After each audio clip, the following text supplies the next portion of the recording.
Okay, I am going live. Awesome. Let me move this so you can see me a little more clearly. Okay, I have no idea how long this is going to take. Could be just a minute. No, it's not going to be a minute.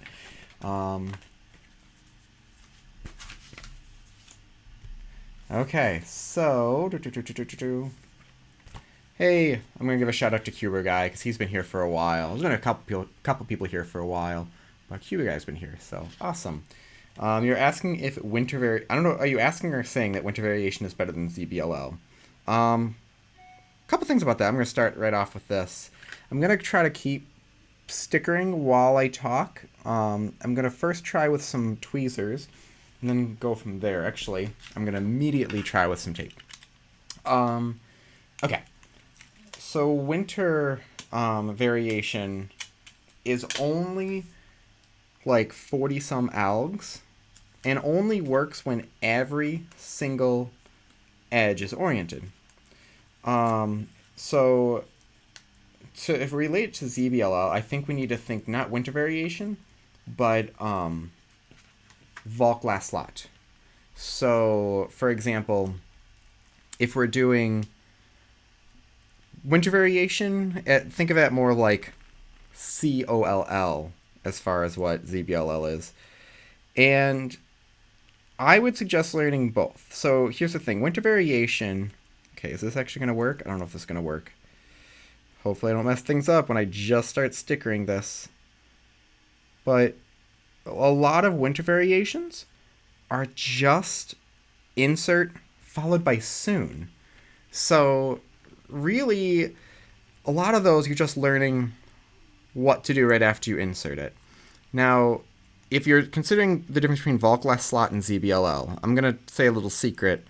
During Nationals, I went out to lunch with Mats right before the finals, and it was just him and I at Subway, and he told me, because I was asking him about VLS, and he said, learn ZBLL instead. Volk said that ZBLL will be better than doing Volk last slot. Okay, I like doing tweezers. That felt safer. With that said, there are some really easy last slot cases, and there are some easy ZBLLs. So even Felix doesn't do full ZBLL, and really if you just do like T cases and pi cases, that's going to give you a lot of what you need right there. COLL is definitely worth it to learn, although it's actually going to be slower than just doing OLL and PLL most of the time. I had Felix analyze my solves when he was on his Cube Skills website. You have to be a member to see his analysis of it. But he spent like an hour and a half going through just an average of 5. He really broke it down. And I did a COLL once, and Felix was like, no, don't do that. Might be good for one-handed and big cubes, but two-handed it's probably slower than just doing regular OLL. Okay. Luby cubes. When should I learn full OLL? Sorry, I'm just going to look up and see who I see next, because this is going to go by fast. I have a slow mode on, but when should you learn OLL? That is now. I wrote down that I want to make a video on that exact question, because I see that a lot. When should you start learning something? And the answer is always right away, because it makes no sense to put off learning something, especially when putting it off will actually be harder to learn then, because when you're at a faster speed and you learn something new, you're going to slow down. You're going to get slower. But if you are, if you're already at a slower time, it doesn't feel like that big of a change. And as long as you understand how it works, do it. Don't wait. The idea that you're supposed to wait till a certain time is bogus and counterproductive. Valentino, do a giveaway. Okay, I have multiple things to give away. I've got a Gann 356M. I've got a couple other cubes. I think there's like a 4x4 over there or something. But what I realized is I had someone say that they tried shipping something to like the Philippines, and it actually got returned to them because the Philippines isn't doing any international delivery or something along those lines. So I have a few things. I will be doing a giveaway. Without a doubt, I will be doing one. But I might wait until this clears up a little bit, the COVID thing, because I don't want people to not be able to get their puzzles. Okay. Cubing Ninja, shout out. Thanks for being here. CH Cuber, Meilong 3C or Warrior S. I would normally have said the Meilong, but the new Warrior, because they've just slightly changed it, is almost the exact same. Like, I can't believe how similar they are. Get either, it'll be fine. Meilong seems to be the more popular choice just because it's a newer name, but you'll almost get the exact same thing on either of them. Okay. Jake Brown, Rubik's God. If Gann... I'm going back to the tape for a little bit. If Gann made a really good cube, would you change your main? So my main right now... Okay, let me say this. I've always said I don't have a main. But I've been using the 354 because... well, one SpeedCube shop wanted something that, you know, we could all say is like the main one that we use. And that's one I go back to a lot because of the smaller size. There's a few things I don't like about it. I don't like that it doesn't have different spring settings in the box. Like, I feel like, why did they do that? They're even doing it with the cheaper 356. And I don't like the matte plastic. It does get a little bit grippier afterwards, but, you know, I don't like that. The tape's working okay. But if there's another mini one, like, I almost started using the Guhong version 3. I think it was a version 3. But it never made it for me. I felt like I couldn't get the settings where it didn't feel too flexible. It just was too flexible in the end. Okay, let me get these stickers on. I'm going to be talking a lot today. I appreciate the comments when people say that, like, my voice is soothing. I was so afraid to start talking on camera. Like, my first videos I was going to make were just going to be text. I was afraid to talk on camera because I was like, I don't want my voice on here. Do you think Gann will ever make a 5x5? I believe they actually had a 5x5 prototype at one point, or like a design. I mean, since they've made a 4x4, it makes sense for them to easily make a 5x5 out of it. I have a feeling they're going to update their 4x4 before they do a 5x5, though. Like, make a new version with the matte plastic. Something like that. One potato chip. Thank you for being here. Do you own any yo-yos, Red Extreme? I used to yo-yo. I used to do that. But, you know, that was years ago. Oh, those ones are a little bit lower. Hopefully it's not super noticeable. This tape's working pretty well. I just got to make sure they all peel off and stick on nicely. Come on. You can do it. Yeah, using tape to put on a few at once. I don't want to put on all of them. CH Cuber, thank you for being here. Any tips on learning full PLL, Luke Young? So, okay, learning full PLL. The PLLs that I use, I get yelled at a lot for them. So what I did was I found ones that I liked, and I just mirrored them. Now, it might be, I'm not ambidextrous. I'm not, as you know, can't write with my right and left hand equally. But I think from playing the violin a lot, I've gotten so used to using my left hand that I can execute right and lefty algs the exact same. I know people like J Perm have said that doing that slower. I 100% disagree. The amount of regrips you have to do are almost equal. You'll see people do just as many regrips after OLL as you would need if you're doing an OLL with your left hand, or PLL. If you're doing PLL with your left hand. Now, with that said, yeah, I'll do all the outside ones first. Now, with that said, I've changed some of my PLLs. I've changed my U perms that I've done. I've changed my N perms that I've done. So, but I would say find ones that are easy. Find ones. Xcuber, thank you for being here. I've changed the ones I've done. I would say start with ones that you find are easy. Just don't be afraid to change them afterwards. Don't be afraid if you find something that is a little bit better, a little bit nicer. Don't be afraid to change it. It's always, you know, it feels like you're taking a step back, but it's one step back, two steps forward kind of thing. So my tip is to do some mirrors. Just go through lists and find ones that you feel like are easy to do. Oh man, it's moving kind of fast. Can I play a didgeridoo? I have a didgeridoo. I think it's in my basement. I did play it in one of my videos. I think it was my second ever Q&A. Someone asked if I play any instruments in the Q&A. It's like from like 4 years ago, and there's like half a second of me playing a didgeridoo. So I actually have it. My wife got it for me for Christmas one year. It was really confusing seeing that wrapped up. It looked like she just wrapped up a bunch of toilet paper like stack toilet paper and wrap that up. And I was like, okay, I guess I could always use that. But it was a didgeridoo. Not a authentic, super nice one from Australia or anything. Edible frog, hey. Okay, will I be making a cube collection video? I'll probably do one at the end of this year, early next year. I made one 2019. Not a ton has changed, and I feel like it would be a little bit of like more of the same thing, and I don't want to feel like I'm doing too repetitive of videos. I'm sure it would get views, people would watch it, but it would be just a little repetitive, and I don't want to do that. There we go. Okay. Stickers or stickerless CH Cuber. So I've gone back and forth a lot. I'll use both of them equally. Like, I don't feel like one I'm better with than the other. I don't feel like there really is one better than the other. Like, big cubes, I feel like stickerless is nice because there's a lot of stickers. But, like, Felix still uses sticker cube and he's fine with it. I liked stickerless for a little bit because I was literally putting the same shades in every puzzle. And it was kind of nice. Like, no matter the brand, no matter the model, they all had the exact same shades, and they looked really sleek. But then I started getting into stickerless ones, and I feel like for reviews, I prefer to have stickerless, since you're basically stuck with the stickers that you have. With the shades you have is what I meant to say, not the stickers. Oh God, Drake Roth, matte versus glossy cube surfaces. I really, really don't like matte plastic. It's just slick.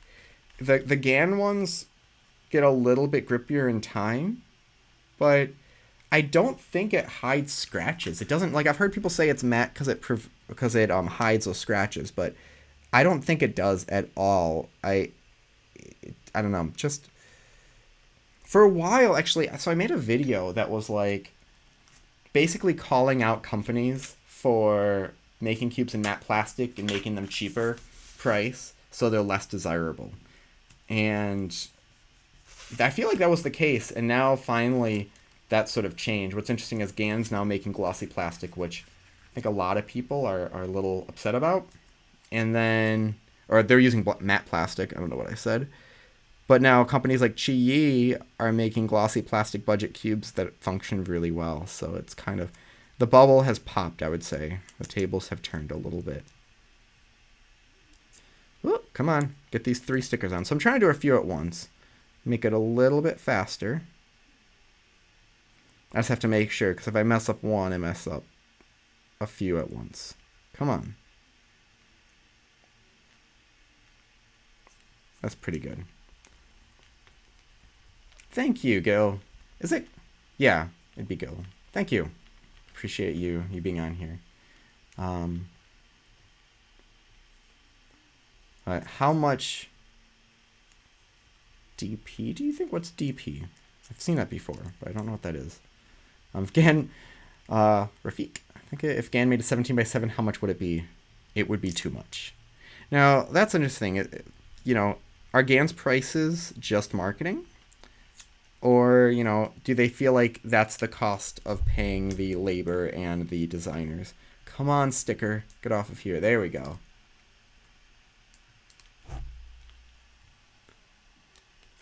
Okay, a few people ask, what's your main? So I'm calling my quote-unquote main the Gann 354 V2 right now, and I have a special edition with SpeedCube Shop that's set up exactly how I would set up mine.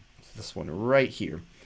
I used to say, and I still kind of do, that I don't have a main because I can literally feel like I just can pick up any puzzle and be the exact same times with it, whether it's an $8 puzzle or like a $60 puzzle.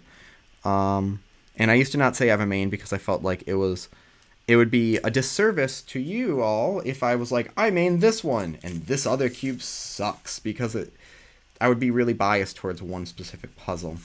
I still say that you can get almost the same times with pretty much any puzzle, but I will be using this 354 pretty much at any competition, because this one has been special set up for me by SpeedCube Shop, and I like that smaller size. I don't have small hands, but I like that smaller size of puzzle, and I think it might just be from getting used to playing a violin, which is not a huge instrument.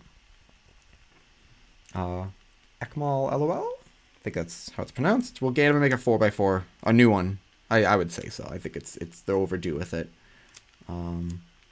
Neb16, thank you for being here. How rare are insertions on FMC? This is Land in Black. You can almost never find one that cancels more than one move. Okay. If you're not finding one that cancels more than one move, then you're probably doing something wrong. So for cancellations for insertions, almost every FMC, most all FMCers will do at least one insertion, if not more, and you'll average around 2 to 3 cancellations on every single one.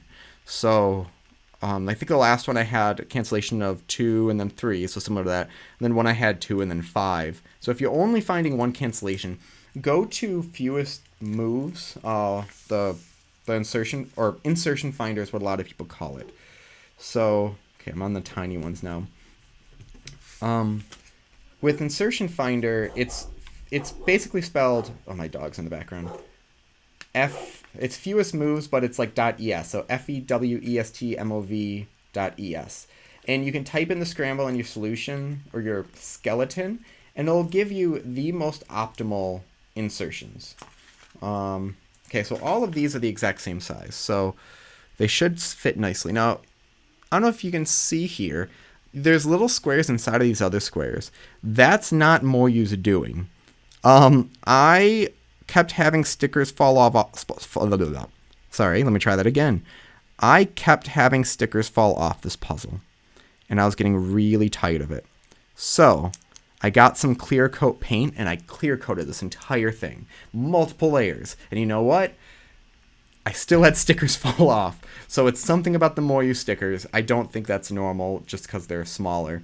But it left these nice little ridges, so I can really tell where all these stickers go. Oh, I'm already getting tired. Okay. Have I tried the Yushin Little Magic Square 1? This is from Gilherm Velez. I'm going to butcher everyone's name. I'm so sorry.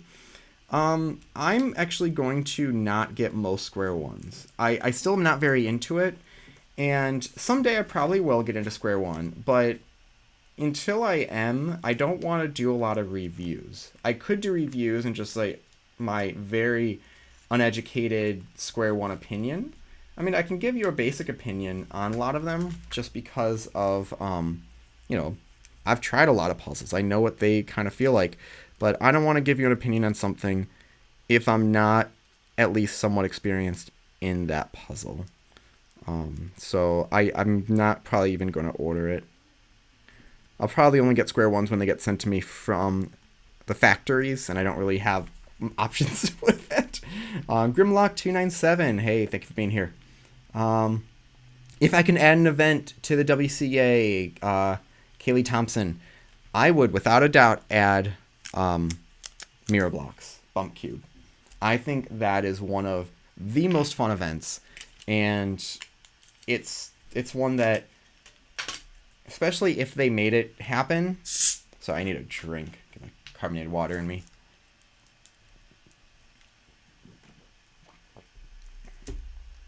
Okay. It's something that I feel like would definitely be doable. I think the regulations would just have to be something along the lines of that it has to be cut unequal. Sure, there's a correct word for that. On every side, on all angles, so there's no identical pieces. That way, companies can find what would be most optimal, something really thin on one layer, maybe more thick on one layer, but anyways, that's what I would like to see. I think that would be a lot of fun. Yeah, Abstract, Assassin 30. I'm going to make a video on buy this, not this kind of thing, and one of the things I'm going to go over is mirror blocks. There's one company that made really good mirror blocks that perform like a very, a basic good 3x3, something like the MF3 kind of performance, instead of what most of the mirror blocks are. But it's so hard to find this one. It's so hard to find it. Most shops don't even have it, and I don't know why it's so hard to get. M Cubing, thank you for being here. Gann Infinity 354, is it worth it? If you want just stronger magnets, yeah. I got a Gann Infinity 354, and I like it for the stronger magnets. But if you want a 354, get the SpeedCube review version only at SpeedCube Shop. Vanessa A. Do I like the Gann XS? I like it. I don't dislike it. However, I like the version 1 of the Gann X more because of the tensioning system and the glossy plastic. And I like the Gann SM as far as the feeling. It feels a bit smoother. The thing I don't like is, I would love to have stickerless plastic. With the magnetic monster Ganns, I haven't gotten mine yet. I should be getting that soon. But those don't have magnetic capsules, so I'm wondering if it's gonna feel like the Air or XS kind of does. Hopefully it does. I don't, Andres Steiner? Hopefully I pronounced that correctly. I don't dislike the XV2. I just would prefer to not have matte plastic, and I prefer the old tensioning system. So it's not that I dislike it. I just prefer the other systems on it. PLL skip. I don't know what Moose Cult is. Could you educate me on what Moose Cult is? Unless it's something inappropriate, then please do not let me know. Do not say. Do you like the YJ MGC 5x5? I just ordered it. Yeah, all the MGC big cubes are quite nice. Like, I feel like none of them are like the greatest thing since sliced bread, but they're all... One thing that YJ's been doing pretty nice lately is making just decent puzzles. Like, ones that aren't so extreme one way or the other. They are a little bit bubblier, and this is going to be a vague term, swooshier than some other things, some other companies. Like, Yushin always seems to make very smooth ones. The Chi tends to always make very sort of very smooth ones. More use kind of that middle road. I feel like MGCs are a little bit bubblier, which I think is really nice for big cubes.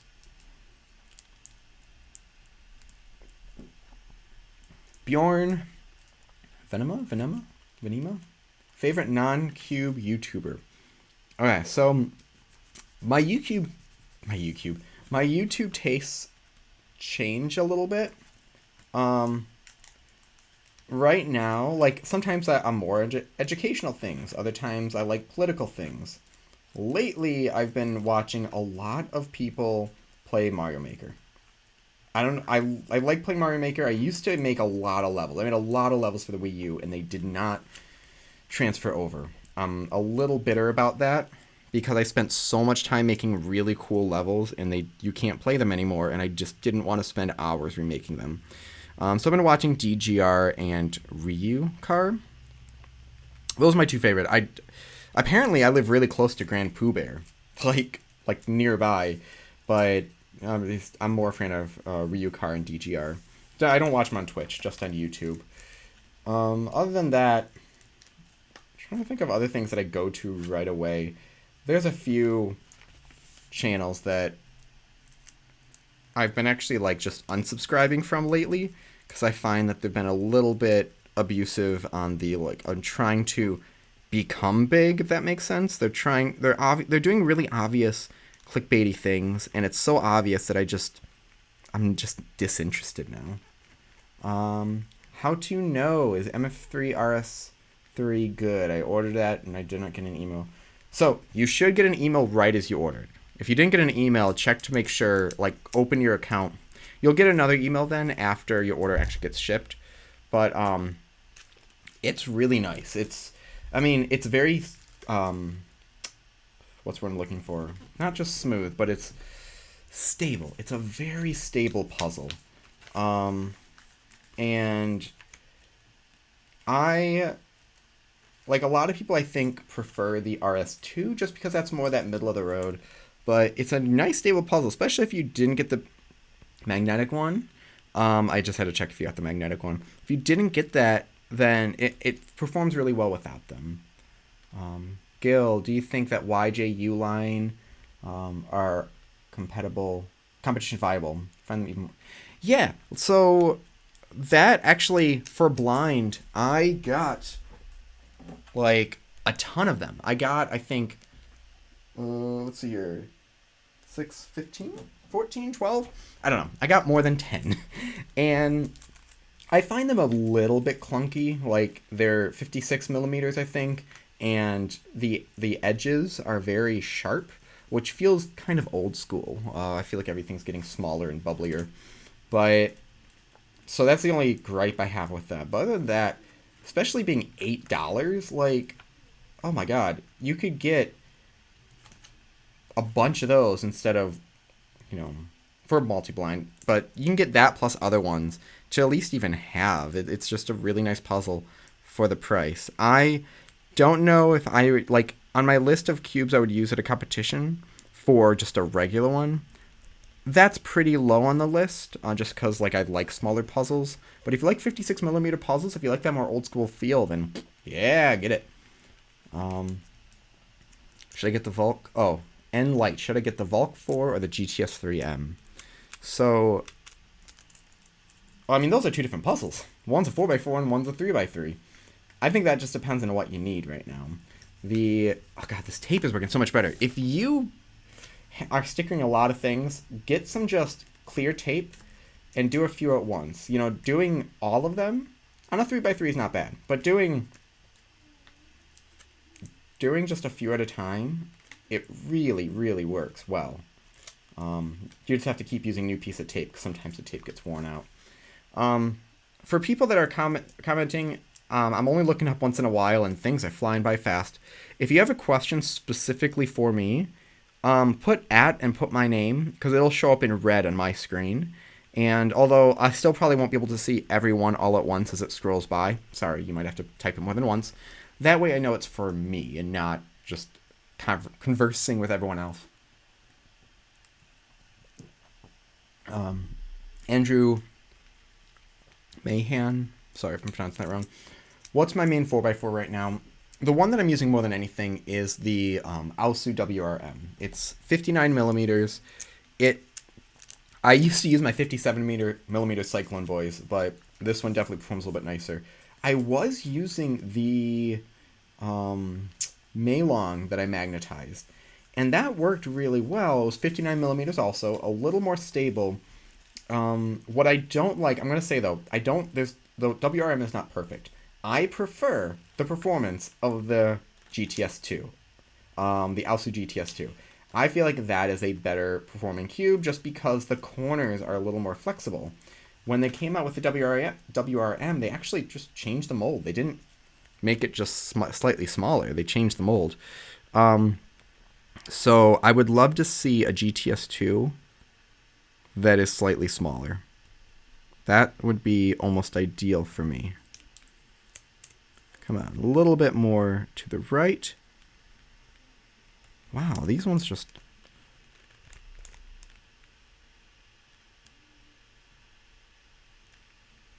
Okay, I'll take that. That's close enough. Oh my god, all these things in red now. Oh, the GTS2M. Okay, well, hopefully my 4x4 thing doesn't answer that. Sorry. Rafiq asking about 6x6. I scrolled right past, or went right past it right as I looked up. But 6x6 isn't really my favorite thing. The MGC is a nice one, though, and pretty cheap. So I would say check out the MGC. As far as 5x5, check out... I saw someone just post it. I'm sorry, I just scrolled past. I don't want to scroll up or else it's going to take forever to get back. Check out my my Auschwang WRM video that was released maybe about a week ago. I go through a few of the different 5x5s and tell you the difference between them. DNA cubing. Don't boron treat any cubes. I feel like I've tried boron treated cubes. It was a fad for a while. If you noticed, no one's really doing it anymore. It doesn't really make the cube feel much different, especially after you add lubricant. Like, it feels slightly softer, but so does adding some lubricant. And it's messing with some harsh chemicals. You're also, I've heard other issues that, I don't want to say what the other things are, but are like very dangerous for your health, and that might be why you don't see the company doing it anymore. So just don't do it. Jake Brown, what's my favorite Skittle flavor? So, wait, do Skittles actually taste different, or is it just the colors? No, they do taste different. I like citrusy stuff. So lemon, orange, lime. I hate when I think it's lime and it's green apple. Green apple is just not my cup of tea. Or when you think it's lemon and it's like pineapple. I love pineapple, but candy pineapple tastes weird. Natan Davila, do I prefer big cubes to small cubes? If you mean just size, no, I like smaller cubes. But if you're talking about what I like to solve, besides FMC, which is my favorite event, I like 4x4. I think 4x4 is just enough of has variables. Plus, solving with Hoya is so much fun. Everyone should do Hoya. Do you like PVC coating? So I have a PVC coated. Here it is. 50 millimeter cubing classroom. I also magnetized it. It is the thing I use for one-handed. It definitely helps out with the grip because it has that matte plastic. Gets a little bit dirty, so I've got to clean it. I have to clean it just now. Actually, it's been too long since I've done that. And it comes with the cleaning kit. I would not do a PVC coating on something that is already grippy or glossy. Just on matte plastic puzzles, which, the only thing I think that's expensive enough that you would add an extra thing on top would be the Gann puzzles, the excess, things like that. Okay. Usman Atif Usman. I'm so sorry. But you're asking, I think it's Valk 3 or Gann Air Master. Okay, first I'm going to do a little rant on the Gann Air Master. Just call it the Gann Air. There is no difference in the cube for the Gann Air Master compared to the Gann Air Standard or the Advanced or the Grandmaster. They're all the exact same puzzle. The difference is just what springs you get. The Valk 3, they're very different cubes. The Valk 3 is smaller and a little bit boxier, and more stable. The Air is more flexible and a little bit larger. I prefer smaller puzzles myself, so I'd go with the smaller Valk one, but both are fine. Oh, geez. Sorry, they're going by really fast. One side is done, though. Okay, I'm going to do the opposite side of the other pinkish color. Oh, my God, my dog's coming in here. It's Mojo. What? Sideways Mojo. Hey, Mojo. And Nutella's here. Hey, Nutella. Nutella and Mojo are here. Everyone say hi to Nutella and Mojo. Whoop. Here we go. Where's Nutella? There we go. Hey, Nutella. Nutella's new to my home. Okay. One side done, 30 minutes in. Oh my God. That means it's going to take 3 hours. I might stop at 2 hours. I told my wife I'd stop at 2 hours. So this might be stickering 4 sides of it. Okay. Andrew, so I did a collection video about how long ago? I did it like a year ago or so. I probably won't do one till either the end of the year or the beginning of next year, just because not a lot has changed. Okay. I'm sorry, I can't pronounce that name. Can I do a video on doing a checkerboard pattern on Megaminx? That's not a bad idea, actually. I'm going to put that in my list right now. I have a list of things that I'm constantly working on, or things I want to do. I actually have 3 bags of cubes under the desk right now with videos I'm going to do.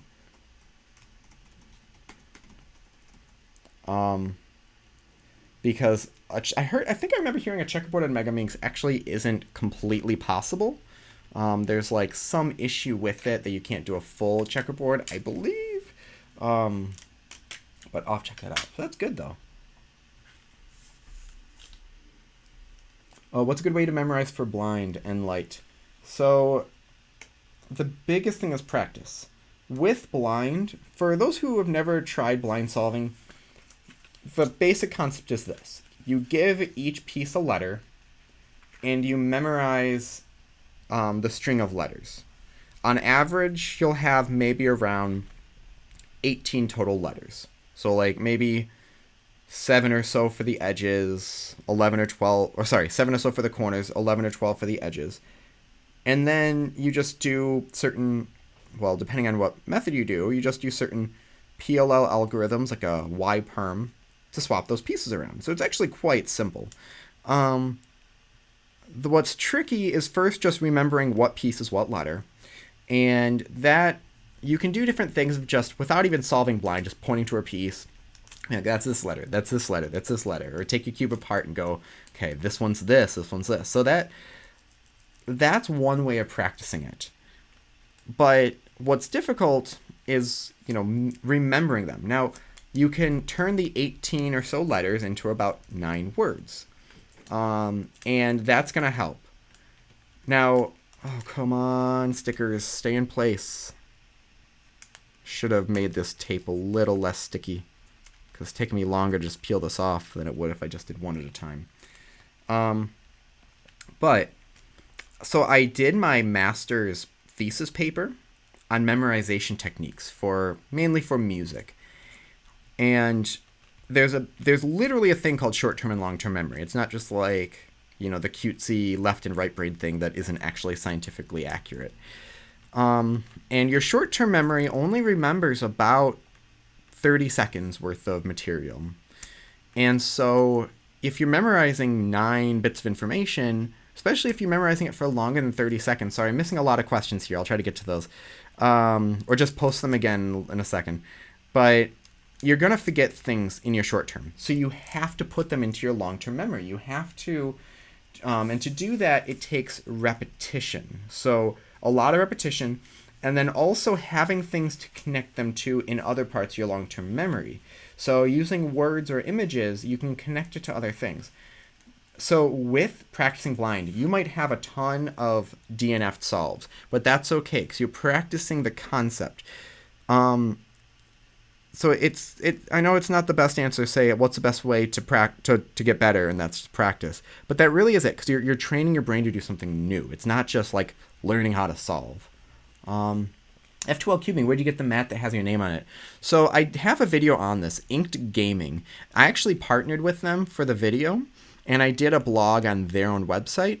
And so we kind of had a little trade-off there, and I had them make this mat, and I wrote a blog for them there. But Inked Gaming is where I got it. So there you can basically submit any image. It's pretty cheap too as far as mats go, but this is the size you would use if you were playing, let's say, Magic or Pokemon trading cards, which I used to do Pokemon. Vanessa, if I had all the money in the world, what 3 cubes would I buy? Jeez. I mean, I feel like I want to answer that by like buying cubes that are super expensive and then selling them. Right? So I guess if I had all the money right now and I wasn't selling them, I would get cubes that function for different purposes, and ones that could be adjustable. So like 3x3, I'm maybe the Tangyun version 2, just because I feel like that has the most adjustable settings, and is kind of a nice neutral performance. Doesn't feel too crazy one way or the other. Probably some 4x4 like the WRM, and then some weird shape mod like I don't know, not a ghost cube, something that might be different every time. I don't know about that third one. I'll have to think about it. Cuber guy, see you later. Thank you for being here. Leonardo, I think I saw that as it scrolled by. Would I recommend the V1 Tangyun? So I kind of like the performance of the V1. Wait, am I putting this on backwards? Yes, wait. Oh god. Yes, I am. I almost put the stickers on backwards, which wasn't going to be a huge deal, but they're curved in a way. Whew. You guys need to catch me on that. With that 30-second delay, or whatever it is. Okay, back to the Tangyun version 1. Some people, I think Cubologist said he prefers the V1. I honestly think I do prefer the V1 as far as just the lightness of it. For OH, though, I prefer a 50mm cubing classroom. To me, the Tangyun's still too big. I feel I'm much more comfortable with a 50mm cube. Big Chungus. Thank you. Would I ever get a Discord channel? Yes. I'm not comfortable with that. Someone wrote me, I forgot who it was, I'll have to check my email, about helping me start a Discord channel. Oh my god, did I even reply to that email? I'm so sorry if I didn't reply. I thought I did. But I will when I have more time. I just finished school, and I've been making a lot of videos lately, because I have some more free time. So probably I'll do that once I get time like that.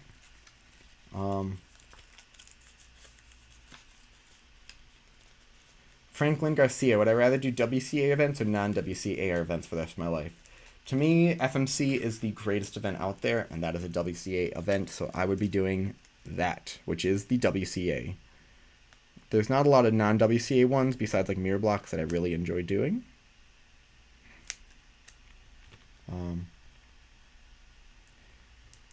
Elias, how does Speed Cube Shop make cosmic cubes? Well, I mean, the cosmic cubes are all different. They're magnetized and lubricated. Every cube is different. There's not like one set thing they do to every single puzzle. So in the same way that I have my custom cube that's set up how I want, they do the same thing, but it's basically, instead of the Speed Cube Review edition of a puzzle, it's the Speed Cube Shop edition of a puzzle, but they also magnetize things like that. So it's different for every puzzle. There's no one thing. When I worked there about 2 years ago, I did customer service for them. I was never informed on that specific thing. I took care of emails.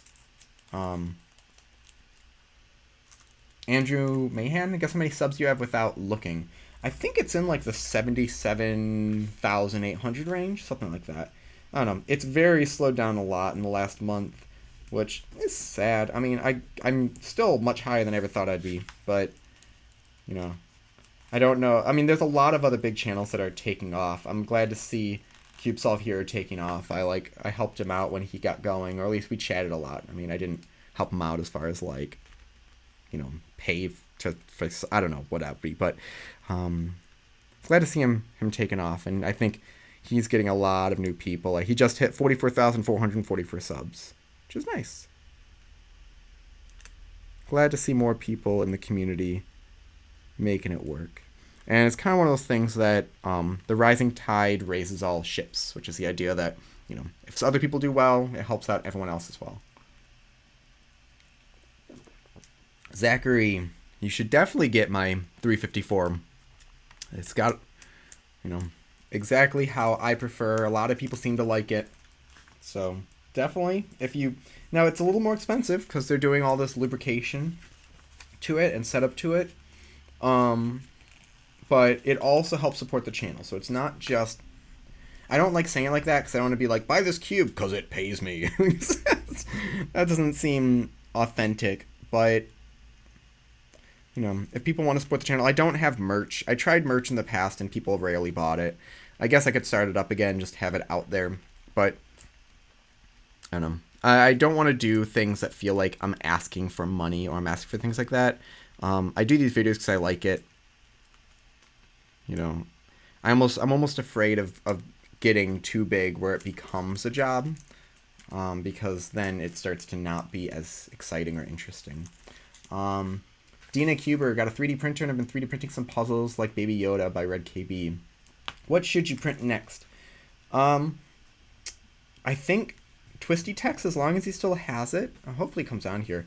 He has add-ons, he has extensions for 4x4 and 5x5 puzzles to make mirror blocks, bump cubes for those ones.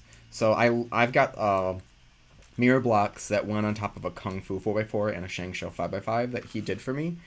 And it's two of my favorite puzzles.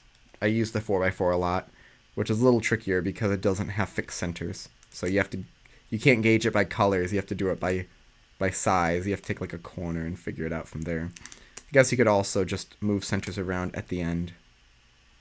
There we go. Isaac, is it necessary to learn advanced PLL and OLL to get fast? I don't know what you mean by advanced PLL and OLL. The whole term advanced in the cubing community is completely very confusing because everyone uses it in different ways. So advanced is just whatever you make of it. Should you learn full PLL and OLL? 100%. Totally worth it. It's a lot of fun.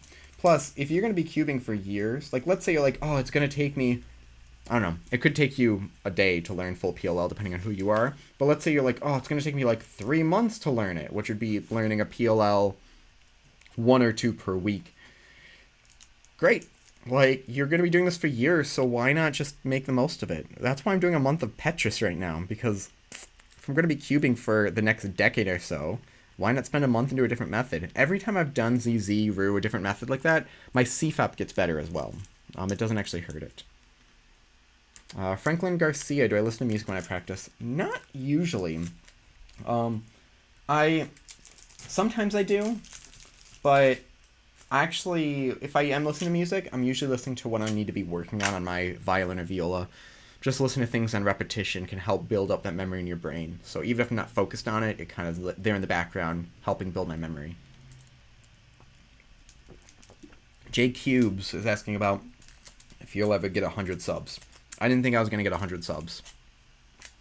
The one thing, I'm going to have a video out tomorrow on how to build a channel. So you guys are the first to know about this. It'll be out tomorrow morning. And the one big thing I say is don't worry about your subscribers. A couple reasons for that. First off, subscribers does not equal views. You might have a lot of subscribers but not many views. Or you might get a lot of views and not a lot of subscribers. I mean, yeah, there is a slight correlation between it, but it's all about the content you make. If you make good content, people will watch. That's the big thing. Enlight. Check out the video for tomorrow then about starting a channel. Dark Mewtwo is EKA. I don't know how to actually pronounce it. Worth it as a method. There's always parity with those methods. So parity, this is another misconception. I did a whole video on this. I'll probably do another one just to modernize it. But parity just means odd or even. Literally a 3x3 has parity. Just because it has all even swaps of pieces. It's all even parity. And so parity in blind is talking about that you have an odd number of letter pairs. So even number of letter pairs is what you would normally use. And then when you have odd number of letter pairs, that's what people call parity, because you then swap a corner and an edge. So no matter what method you use, you'll have that situation. Those Orozco and EKA are like intermediate ones.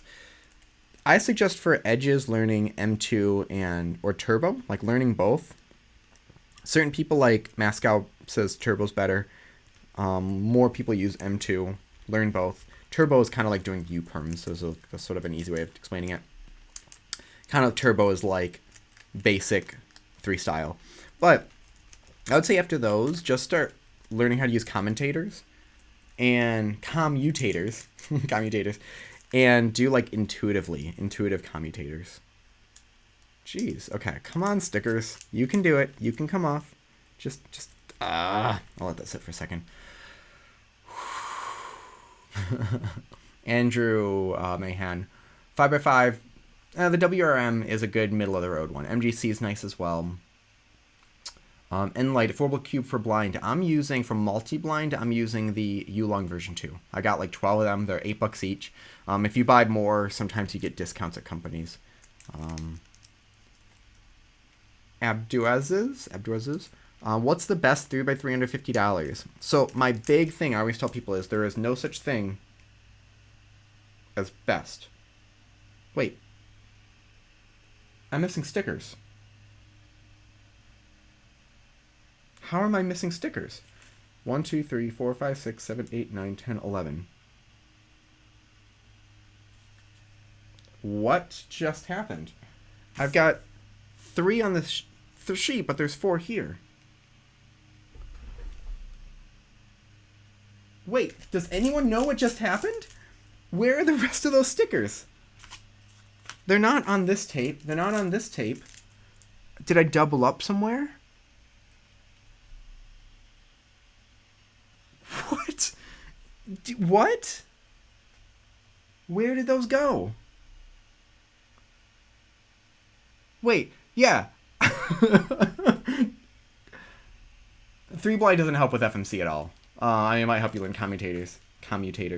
Okay, I'm gonna have to figure out where these stickers went. Can was somebody watching? Come back and tell me where these went? They're not on any of the old pieces of tape. I'm gonna keep on going, but how does that happen? Yeah, they're not in here. They're not on the ground. They're not on the table. Well, I've got to order one more sheet of stickers.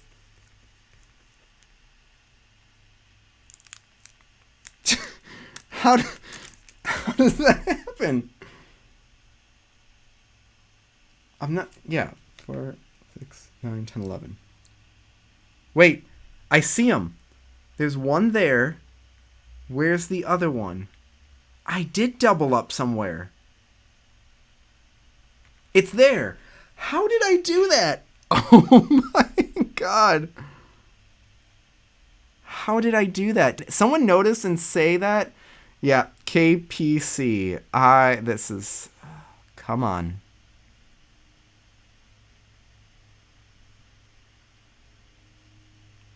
I think I've got to get a razor blade out. God, can I even get this up without taking the other one up? Oh my god. This is the most bogus thing. I'm going to have to get new stickers anyways, because this is kind of... Oh my god. Vanessa, I answered that one with the puzzles. Okay, so now let's separate these.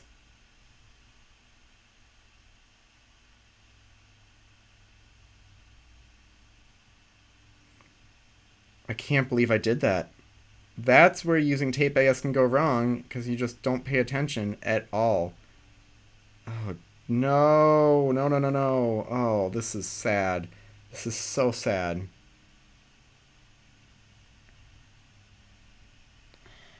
Dude, you guys.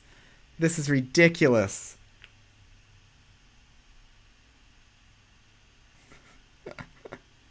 I'm going to keep answering questions while I try to peel these two apart. What is a more advanced method for pure minx? So I do keyhole to start. You can get the exact same times with keyhole and layer by layer. Okay, I'm just going to put this back on here until I can do this. Dude, that is ridiculous. As you get to more advanced methods, it's actually more kind of just algorithm based. Like, you're just learning more cases so you can just do everything in one move instead of looking at different pieces. So, like, keyhole goes to one flip. And one flip kind of turns the last step of keyhole before you get to the last 3 edges into an algorithm. Oh my god, I can't believe that. That is so horrible.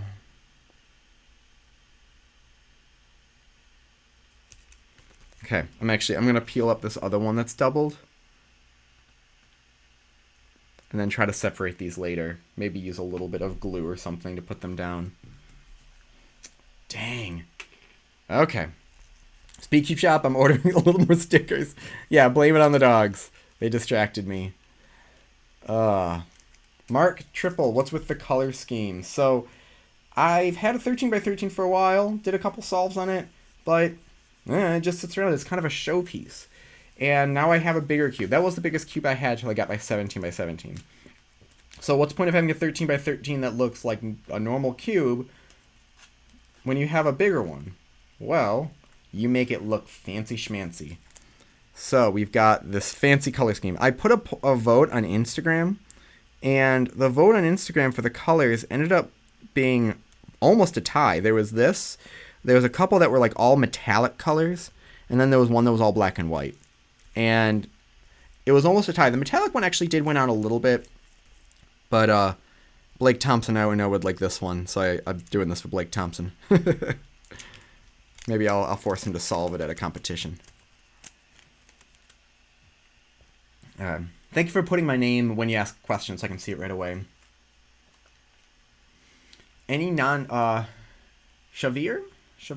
Any non-WCA puzzles that need to get some love? So, mirror blocks, definitely. I feel like speed-solving mirror blocks, I want to hope that that's the next the big WCA puzzle. The one that'll like be after this as like a competition puzzle. Because I would love to see that. I feel like that could replace feet. I know, it doesn't have to be replaced, but I feel like that would be a good replace for it. Yeah, this stickering is going to take longer than the 2 hours that I planned for this, so I might have to do the rest off camera after 2 hours. I told my wife I'd just do 2 hours and be done with it. Elias, how can I solve fast in 5x5? I average 3 minutes, and the only thing I can lack is is on 3x3 stage. Well, if you're 3 minutes, I'm guessing you're not doing the first parts in like 30 seconds and then the rest in 3x3 stage. Reduction is what the top solvers use, so don't let me convince you to do anything other than reduction. I like to do Hoya because it's fun, but it's really all being able to plan ahead, being able to efficiently make centers, efficiently make edges. One thing that helped me out a lot, if you go to CubeSolves, that's with .es, so CubeSolv.es, you can watch top solvers or like reconstructions of it. And I watched a reconstruction of Felix's of a 5x5 by Felix. I think it might have been a world record solve, and it really, really opened my eyes to a lot of things that I could do on center building that I wasn't doing. So go to CubeSolves, CubeSolv.es, and watch a 5x5 solve. That's going to open your eyes with a lot of stuff. But then it's a lot of practice because being able to not just plan pieces but execute them without looking at your hands is tricky on big puzzles because you're so afraid of losing pieces. Man, I can't believe I double stuck those stickers. KPC, what does good content look like? Is a new YouTuber. You're a new YouTuber and want to make good content. Content that you will like. Watch your own videos. If you like it, if you're like, this is good content, other people will think so too. If you watch your own videos and go, I don't like this, delete it. Do a different one. I've deleted so many videos because I just didn't like them and redid them. Toy something cubers. What's better, the Tenyon V1 or V2? The V2 has a lot more options. If you're getting one or the other, get the V2 because it has a lot of options. What the V1 has over the V2 is slightly lighter weight. And for some people, that's a game changer. I think Cubologist said he preferred the V1.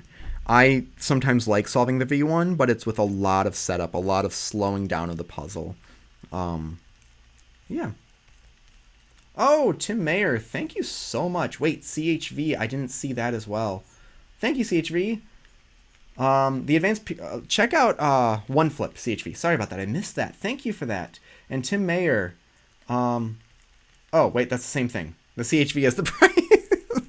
Oh, thank you for that. So yeah, the advanced it's One Flip. There's a couple other advanced methods. Pyraminx isn't my biggest thing, but I think Drew Brad's does One Flip. So it's basically keyhole, which is I have a video tutorial on keyhole method. Very nice, very easy method. I prefer that over like doing layer by layer. And then One Flip from there. And that I think is what he uses for like most of his solves. But thank you for that. I really appreciate that. Andrew Mahan, can I do a finger trick video? I have a finger trick video, but it's basically saying don't do what finger tricks I'm doing or other people are doing.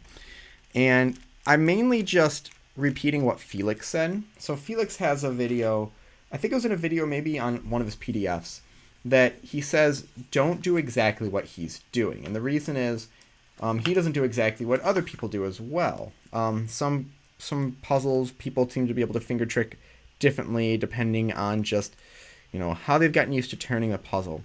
So my first suggestion would be to see what you can come up with. I made a finger trick video on some odd PLLs or odd OLLs. Like I just talked about, I do the G-perm with wide moves that has a rotation in it, but you can do the whole thing without a rotation. And another shout out to Drew Brads. I saw him, I was out to lunch and he was out to lunch as well with me, and I watched him do a G-perm and I was like, wait, that's the wide move G-perm. And he just did it without any rotations in like under 1 second. So it made me kind of rethink about doing that. Edmund, Gann XS or the XV2. I honestly prefer the XV1 if that's one of your options. But if you have a choice between the XS or the XV2, I like the feeling of the X more. They perform nearly identical. the difference, I think, is just how the magnets change. Okay, could I actually separate these stickers? They're literally right on top of each other. I don't know if I can. And even if I did, they're kind of crinkled now. Shoot. Okay, placing order later today for just one sheet of these. Just as long as they don't mess up anything else. Shoot, I can't believe I did that. That is so silly of me. Okay, so now let's go for one of the purples. I don't really care, which order. I just want these opposite.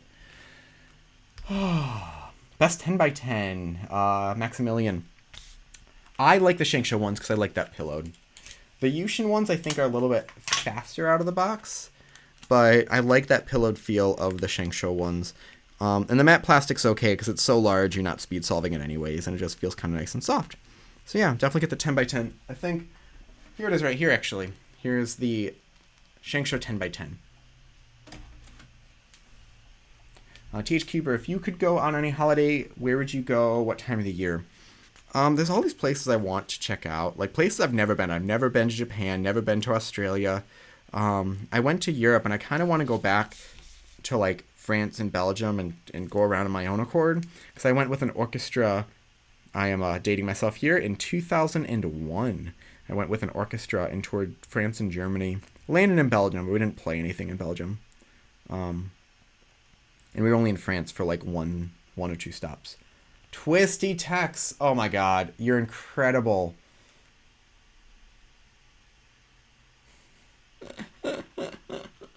Sorry. That Shades of Grey was very, very close to the. Actually, it was about the same counting as this one, but I went with this. Maybe I'll do another one. I haven't some other big cubes I'll do with that.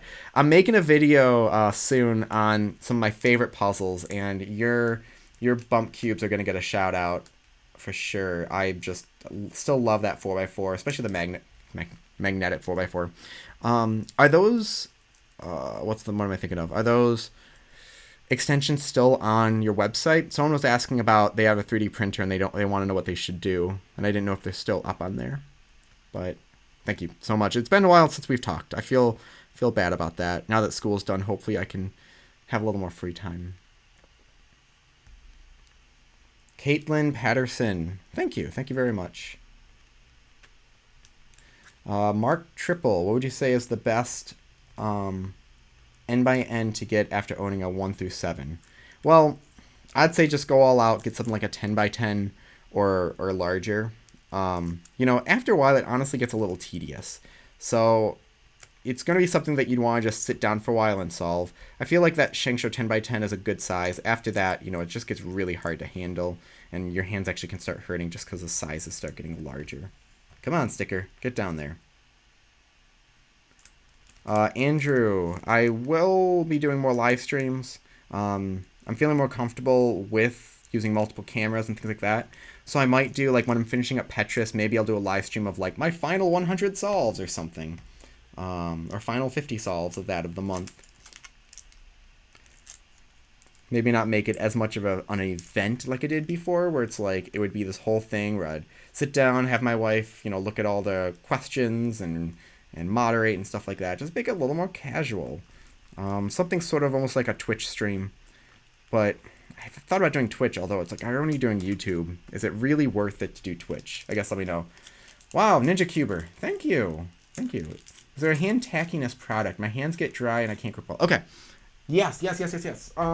Well, Speedcube Shop has their gravity grip, which is okay. It wasn't my favorite. Here it is. Get this. Gorilla Snot. You can find it on Amazon, but it's actually cheaper straight from their website. It's for guitar players, and it's green. It's for guitar players and drumsticks. Also says violin, or it says bows.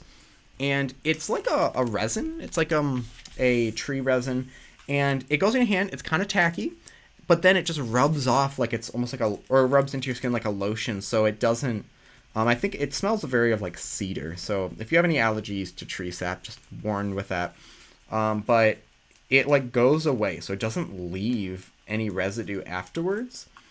And it's so nice. It lasts so long. That's my second bottle, and I got it because the first bottle I had for 3 years, and I got like halfway through it.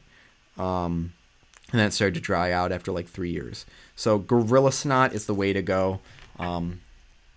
Looks like that. If you look up Gorilla Snot, there's also another product. I don't know what it's for, but make sure it's just in like a little container like that. Yeah, on their website it's like I think $7 or $8, but on Amazon it's like 15. I don't know why it's so much there now. But I highly recommend that. I've used that for large cubes because I feel like I can just turn better on like a 4x4 when my hands are slightly tacky like that. And it is WCA legal. As long as, if it comes off on your paws a little bit, as long as it's even throughout there, you're good. So Bruno Perazza? I'm really slow at cross. Can you give me some advice to get better? Well, first I'd say check out my cross video. Got that. But I'm feeling more confident with these stickers. I'm stickering much faster now. I just have to make sure not to overlap them. So as far as the cross, I've got my cross video. Remember that all crosses can be done in 8 moves or less. That's a big thing to remember. 8 moves or less. And what I would suggest doing, don't time yourself for inspection. Don't be like, I have 15 seconds to figure this out. Just sit with the cube and find 3 possible solutions. Find 3 possible ways of and yeah, Twisty Text, I just saw the thing, and I'll buy the Shades of Grey. I'll do something with that. But yeah, find like 3 separate cross solutions and see what you can come up with, because you might find what's a good solution, but spend some time, see what else there is. And as you do that, you'll be able to just start doing faster and faster. So when you are doing a timed inspection, it'll be much easier for you to just see through all those. So that's the big thing. Don't time yourself. Just, see what you can find. Efficiency over speed at first. Efficiency over speed. Joe Smith, how do I practice blind as a beginner? I find memorizing everything to be a bit overwhelming. I get it. It's exhausting too. I remember doing one solve and I'm like, I gotta take a break now. Start with just corners. Just if you can solve corners, that's usually, 7 letters, maybe 8. Then that's going to get you pretty far. Wow, those last 2 are kind of stuck on there. There we go. Once you feel comfortable with that, try just doing edges. Once you feel comfortable with that, try doing all of it. And if you get like everything but a few pieces off, honestly, count it as a success. Because messing up 1 or 2 small things, even the top solvers do that. The top solvers DNF a lot more than people think. So yeah, and then I remember my first ever like full solve, I did a complete solve, and then it took me like 12 more tries till I got another complete solve. So yeah, it's overwhelming. It is. The more you do it, the easier it gets. All right, DNA. How should I store my cubes? Small desk in my room, and I'm using that, but it looks unorganized. I've had, and I still have them, those drawers that are like little plastic drawers, only about that deep, for like desk like pencils and pens and stuff like that. They're usually pretty cheap. Often you can find them at like Goodwill, Salvation Army, and they're like the perfect height to store cubes. I used to put them in there, and then I got too many, and then I was like, well, I might as well just display them because I got so many. Come on, purple. Final one. There we go. Okay, I'll take that. Okay. Ismail, I need a new main. My budget is $15. Any suggestions? So I have a budget comparison. I go through 3 of them. I go through the Yushin Keelin version 2, the Yulong version 2, and the Thunderclap version 3. And there's also now another one on the market. I mean, you also have the Wu Wei. I think that's what it was called. That was about $15. And now the MS. So 3 of those are all by Chi-Yi. And the MS, I think, was like $8 or $10. Depends on what feeling you're looking for.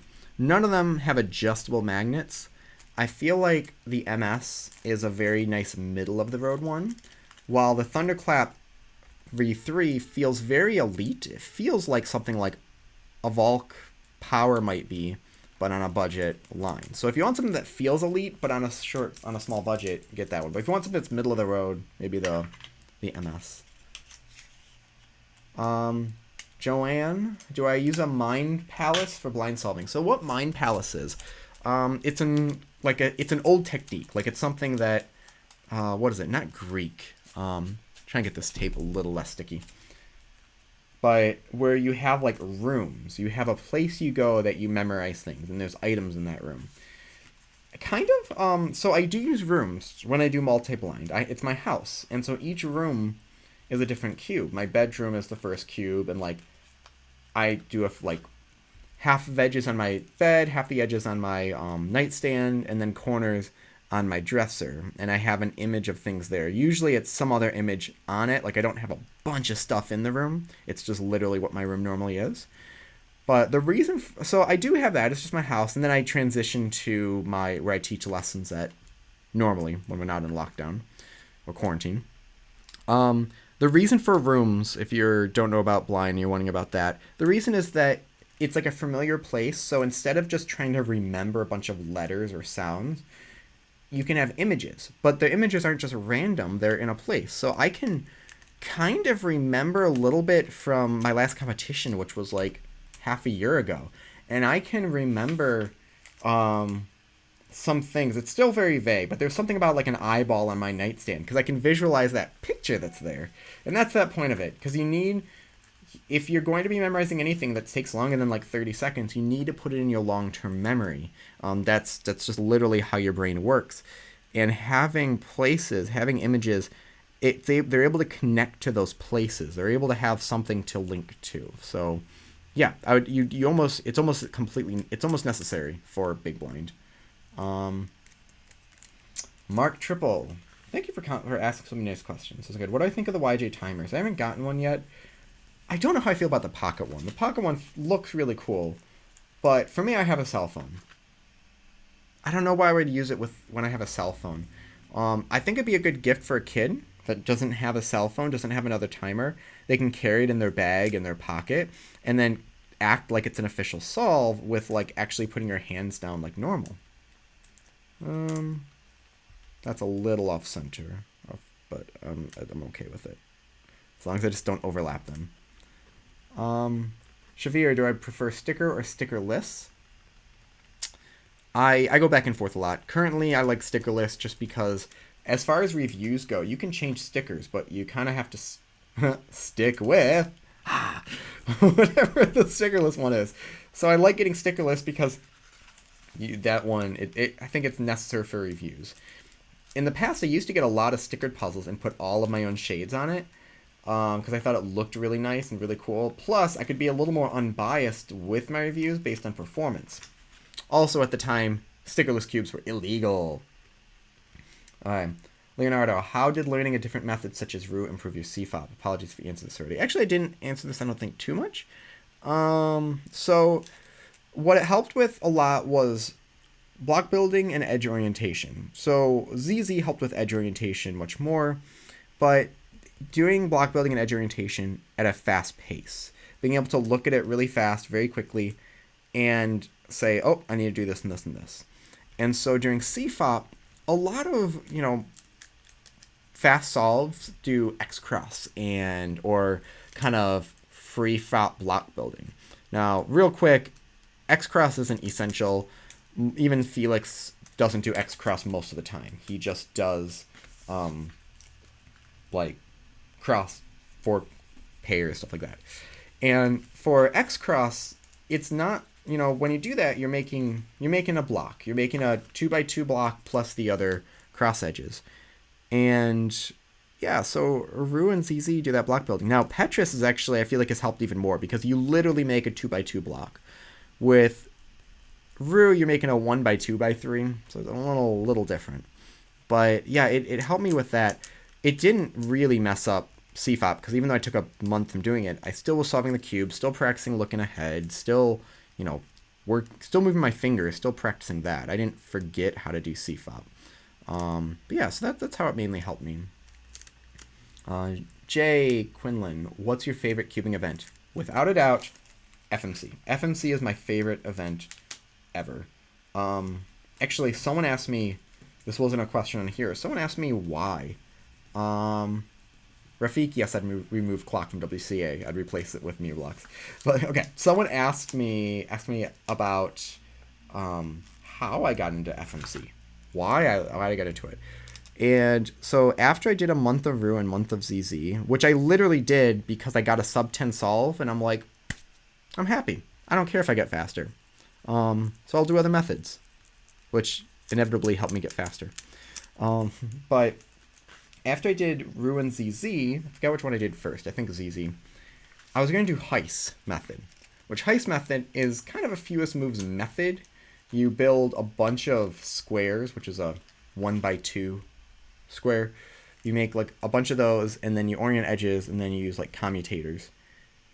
And within like a couple days, I was like, you know what? I might as well just learn how to do FMC techniques. So I spent the month doing like inverse, learning how to do inverse scrambles and insert commutators, edge orientation.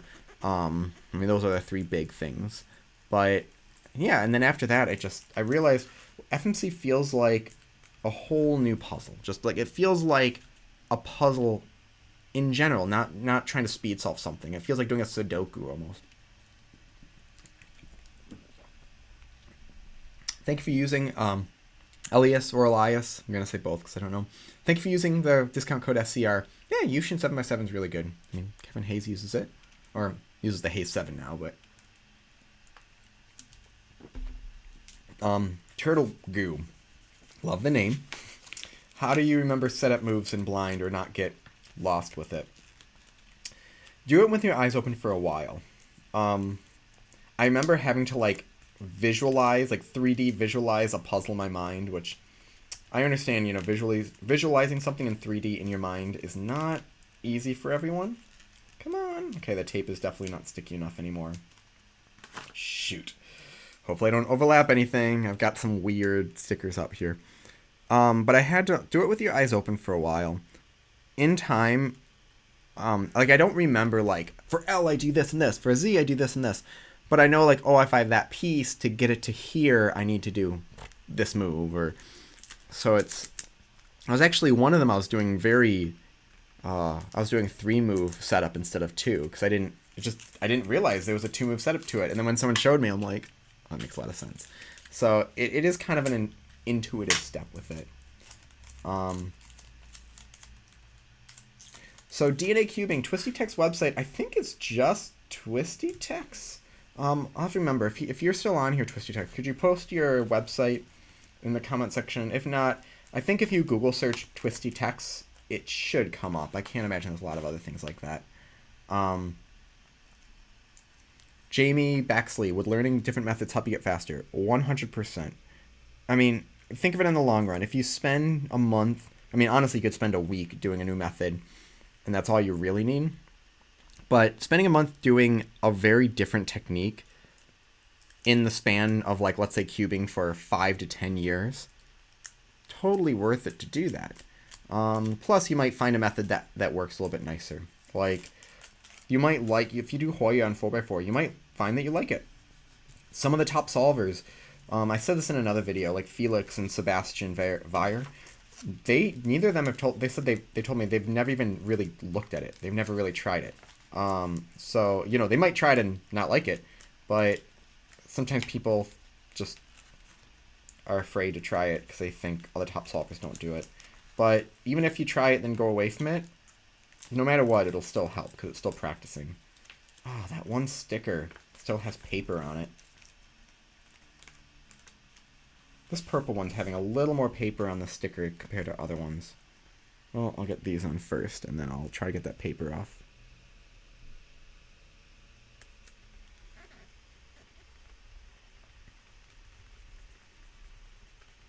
What's your spingram level? I'm calling it spingram now because oops, sorry about the mic. I'm calling it spingram now because I think that's what it's called. I think I got to like around 20. Stopped right there for now. I'm a little upset with the developer. So he posted, if you haven't seen my spingram video, it's the app that I posted about the other day. 2 days ago? Yesterday? But a few I brought up, and then other people commented about, yeah, don't have it where you can pay to remove ads and have ads somewhere else that you can't remove. And he first replied that he was like gonna fix it, and then he, like, a few hours later he came back and kind of like ranted Like, oh, I don't see what's a big deal. It was like as if he didn't really take it into consideration. And then he wrote me on Messenger, because I wrote him saying, oh, I had some questions, and it said I was doing a review. And so he replied to me, and he thanked me for doing the review. And then he said, yeah, I'm going to look into that. And I made a comment, and then he just gave me the, like, thumbs up on Messenger, which, okay, fine. But then I also commented something else that, like, that bell sound is a little high-pitched and bright, and I find it almost jarring. And I was like, if it could be lower, if we could adjust the volume of just the sound effects. And he gave me another just Messenger thumbs up. So I'm like, I don't know if he's really taking this into consideration or just feels like he has to reply. Hopefully he is. Because it's a polished app. It just, it's a little, just those little things that I feel like could make it better.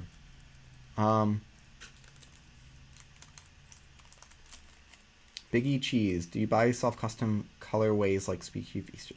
Don't quite know what you mean by the Easter colorways. Franklin, you've been talking for about a year and so about 20 seconds. That's fairly normal, honestly. Like, 20 seconds in about a year.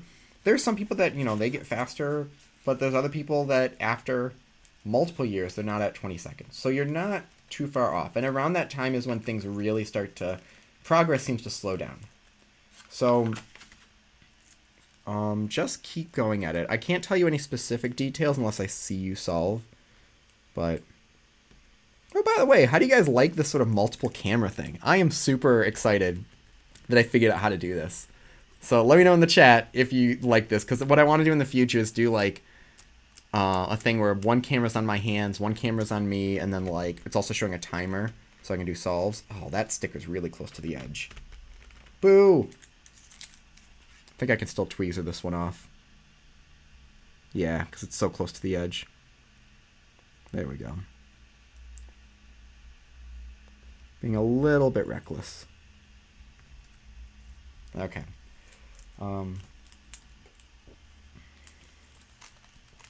Jay Quinn? What's my favorite SpeedCube brand and why? I don't really have a favorite brand. There's a few things that I like. Like, I like some of the things that Moyu has done. But there's also some things that Moyu's also done that feel very either selfish or just confusing. Like, there's a year they released a puzzle like every 2 weeks by all these different makers. Like, there was the Yan 3, and then there was the Meilong, and there was the Yuxiao, and there was like a bunch of other ones, and it was like just crazy. And then since they broke off from YJ, they've been a little crazy with a lot of the puzzles. I don't know. They've all been relatively nice to me, though. Like, Chi's been nice, Gann's been nice. I want to talk to YJ. Don't know much with Yushin. Thank you. Enlight, of course we can be friends. I don't accept friend requests on Facebook. I used to. And I literally at one point had so many people that I'd wake up and I would have like dozens of new messages, and I would try to reply to everyone's message on Facebook. I wanted to reply to everyone, but I got so exhausted. So one day I just started removing all of the friends on Facebook that I didn't actually know directly, and I removed 2,500 people from my friends list. So yeah, I don't accept any friend requests there, but my messenger is open, so if people really want to message me, they can. And so that's helped keep those messages a little bit more down. Mark Triple, what was my favorite competition? There's been a few. I mean, Nationals was great because I met so many people that what was crazy is a lot of the like YouTubers, like DG Cubes and Derpy Cuber and JR Cuber, like I met them all and hung out with them there. And it's one of those things where it's like we feel like we're supposed to know each other when we realize we've never actually met. I got to finally meet Cubologist. Just all those people that I've never met before that I finally got to meet, and just met a bunch of other nice people. Sarah Strong, like she was one of my first people I ever had on the podcast when I had my podcast. And so I got to actually meet her, got to have lunch with Matt Zvolk. I think that. I performed very poorly there, but I had a lot of fun. There we go. Is a Mofeng Jiaoxi good for a 3x3 main? Oh, 100%. They make a lot of different puzzles, though. Mofeng Jiaoxi, the Cubing Classroom series, is more used budget line, but they perform great. I use the mini one for one-handed, and I've used it for two-handed and blind. There's a picture on Instagram of me solving a 50mm Mofeng Jiaoxi cube with Drew Brad's judging, and it's adorable. But no, I mean, I know some people that they use the MF3. Okay, another side done. God, I'm still sad. If you're here and miss the other one, I messed up. I have to buy some more stickers. I'm so sad about that. And yeah, I might stop at 6 o'clock. So I'm sorry, everyone. We might not get to all the stickers in here. I'll do the rest off camera. I'll post on Instagram, so please go to Instagram, check that out. Andrew Mahan, do I like my own content? I do. So I don't like some of my older stuff just because the quality's not great. And it's not that I didn't know what good quality looked like. It was just I didn't have lighting, or I didn't know how to make the lighting good. And I had, you can do a lot with iMovie, but I didn't know what I really enjoyed yet, or my styles changed. So I'll probably redo some of that stuff. But literally, if I don't like my video, if I don't like my own content, I delete it and I just start over, or I start re-editing it. I'll only post content that I like. And so sometimes the editing, like this video coming out tomorrow, I re-recorded that 3 times. I recorded it once, didn't like the audio. The audio just wasn't good. Recorded another time, the video wasn't great. And so finally it took me a 3rd time to do it. It was a little frustrating, but I was very happy with the final outcome. So yeah, so I do like the content. Ninja Cubers, the LCWRM, just a smaller version of the GTS. Nope, it is not at all. The GTS 2, I prefer the feeling of, but I like the smaller size of the WRM. I think if you think the WRM is too small, yeah, and you want something else, get the GTS 2. I feel like that performs a little bit nicer because it's a little more flexible. The corners have a little more cut in them like you would see in a 3x3. Come on. There we go.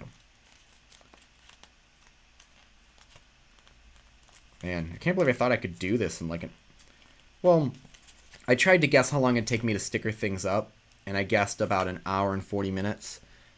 But that was without testing actual stickering. Emmerich, do I know how to square one? I do, but I never practice it, and so I forget some of the algs. I keep the one scrambled behind me just because now people complain about it. It sounds pretty bad, but just because people bring it up, so I'm like, I'm just gonna leave those as scrambled. I don't know. I thought I would like square one, but it turns out I don't. Like, I like the way it moves. I just don't like maybe I need to practice it more. Bluetooth cubes are great. I have not had a problem with my Geiger cube. I feel like Go Cube is the nicest one out there. It's pillowed, which I'm not super happy about, but the app is great. And I think what's lacking with Bluetooth puzzles is not the puzzle itself, but the apps. Go Cube did a great job with the app. It's intuitive. It has a lot of functions, and they're staying updated. And I had trouble with the Bluetooth connection on my Go Cube, so I wrote them, and they're like, "Well, you're still under warranty, so yeah, send it in. We'll send you a new one." I sent it in. 2 weeks later, they never received it yet because I think of the quarantine, and they're like, "Well, we haven't received it yet, but we're just gonna ship out a new one to you already." And I haven't gotten that yet because of quarantine, but they've been really nice about it. So the app's great. The cube is pillowed, which is a little awkward. But you know what? Since it's a Bluetooth puzzle, I'm not using it to like track my solves perfectly. I mean, even with the Gann I, Gann I doesn't perform like exactly like the X. So, but no, I think the cubes are actually really good. Gann X has some connection issues. Hopefully. But it's not the cube. I don't think the cube's the issue. I think the charger is not great because it doesn't charge always.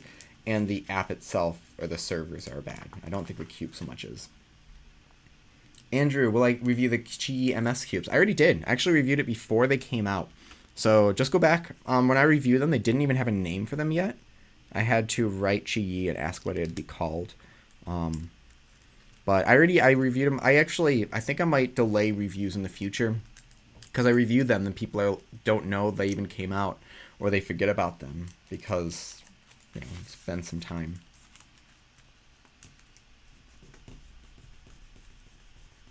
Rafiq, will I ever look at the Reddit group R-Cubers? I do a lot. I used to do a lot more. School really cut that down. I didn't ask me anything on there, and I'm actually doing another thing with them in the near future. That's going to be might be one of my biggest videos on the channel by the end. But I do go there. I just need to go there more. It's only so much time in the day, and I feel like I'll get sucked into it. Kind of why I left going to the forums on speedsolving.com. There's just so much on there, and I don't feel like I have time to go look at everything, and I'll get sucked in, and it's easy to type a lot. It's not like Facebook where you feel like you can only type maybe a sentence or two before you add to the post. Enlight, yeah, you definitely can send me some solves. I would be happy to look at them. Facebook's the best way to get a hold of me. I can't read that. I think it's in Hebrew. What should I do if I have it 15 seconds for 2 months? That's gonna happen. It's gonna take months to get even 1 second down, and then it's gonna take years to get a second down, and then it's gonna take multiple years to even go beyond that. So it's gonna slow down. There's no trick oh, do this and you will drop a second. I can't tell you exact details. Maybe there's something you're doing that's inconsistent, but go slow. You need to focus on efficiency. Efficiency over speed. I had almost a 15-second Petra solve. I'm going super slow on it, but the solves are 45 to 50 moves on average, so I can go slower and be efficient. There we go. Geiger or Gann, I play. If it's between those two, get the Geiger. I've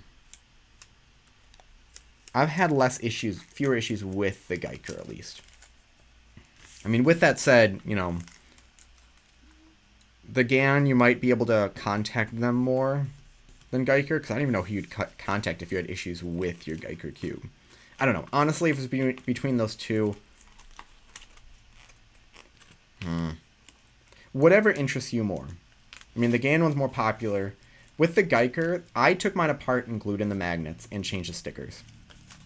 Actually, they have new stickers, so it doesn't matter so much. I had the original one, which had pink stickers, but I glued the magnets in because they were really annoying. So if you want to take it apart and glue the magnets in, the Geiger is nice, but the clicky magnets just drove me insane.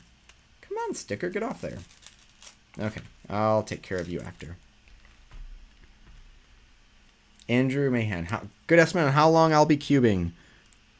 As long as I'm alive. I don't plan on quitting. Turtle Goo, how much do I think my collection's worth? No idea. It's hard because there's puzzles I certainly won't be using anymore and probably won't be using for comparison. But a Shangsho 5x5 or 4x4, no one's grasping to get a hold of that one, and most people wouldn't even want it if I was giving it away. If I do give it away, it would be to some local charity place or some I don't know, something like that, or just do a weird mod to it. But so are you saying what things were worth originally, or what are they worth now, or what are they worth to collectors? There's a lot of variables to that. What if there's no comps in your country? There's almost comps in every single country. I mean, there's nothing right now, but go to WCA and look up competitions from 2019. So you can have it list all the competitions in your area from that and see what there was. If there is, you can also see who the delegate is and contact them and see what the plan is for anything in the future. Right now, there's a lot of things on hold, so it's hard to say. But there's usually something. I hear people say a lot, there's nothing in my country, but there's usually something. Vanessa, what budget lube would I recommend? If it's only one thing, I mean, you can get a bottle from Speedcube Shop of Nebula. Nebula is a really nice middle-of-the-road one.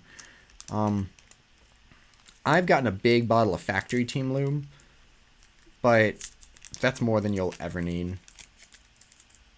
But if it's only one lube, I'd say Nebula. That's my go-to. Okay, sticker, come on. Ooh, there we go. Now we're coming off. Jay Quinlan, how long did it take me to learn full OLL? I actually don't know. Because, I mean, at first I learned 2-look, and I did not plan on doing much more after that. So I learned 2-look, and then I just sort of stuck there for a while. And then I learned some as I went. So if you go to my website, the speedcubereview.com, you'll notice there's an OLL, there's a link under OLLs that will give you grouped ones that are ones that are very similar. So I found a lot on my own. Alright, how to know, thank you for being here. And so like I noticed, oh, if I do F and then sexy move twice, it does a different OLL. And if I do it 3 times, it does another one. And if I do it 4 times and 5 times, then I realize the 4 and 5, I can just do OLL backwards. And then a couple of OLLs have mirrors on the left side. So like, I don't know, 7 or 8 of them I knocked out right away with that. So I don't know, doing those made it much easier. And I just kind of learned them as I went. I didn't time it. I didn't like figure out how long it actually took me. Joanne, tips for improving look ahead. Yeah, so I have a video on that. I think one thing people need to remember is that looking ahead isn't something you like learn to do, or like it's not something that you either do or don't do. Like some people are like, oh, I haven't started look ahead. Like, no, you're already doing it. You're literally, everybody's looking ahead all the time. Like when you're walking, you're looking in front of your feet slightly. When you're playing Mario, you're looking in front of Mario. You're not staring at Mario. So everyone's always doing it. The big thing is that you have to remember you don't want to stare at your own hands. Or sorry, yeah, you don't want to stare at your own hands. And so you want to get used to not looking at your hands. You want to get used to looking around the puzzle. And the way I talk about in my video is closing your eyes. So plan the cross out, or 1 or 2 pieces if you can't plan the whole cross out yet. And then close your eyes and try to solve the cross with your eyes closed. Then look for an F2L pair, like the first one you might do. Close your eyes and do that. And as you practice that, what you're practicing is... Oh, come on, sticker, stay down. What you're practicing is just not looking at your hands, not looking at the pieces. As you get better at that, then it's doing the same thing, but with your eyes open, but not looking at your hands, not looking at those pieces. So then you're looking around the cube. But doing that where you plan out and then close your eyes is kind of, I would say, the biggest thing that can really help someone. Come on, sticker, get down. That made it easier.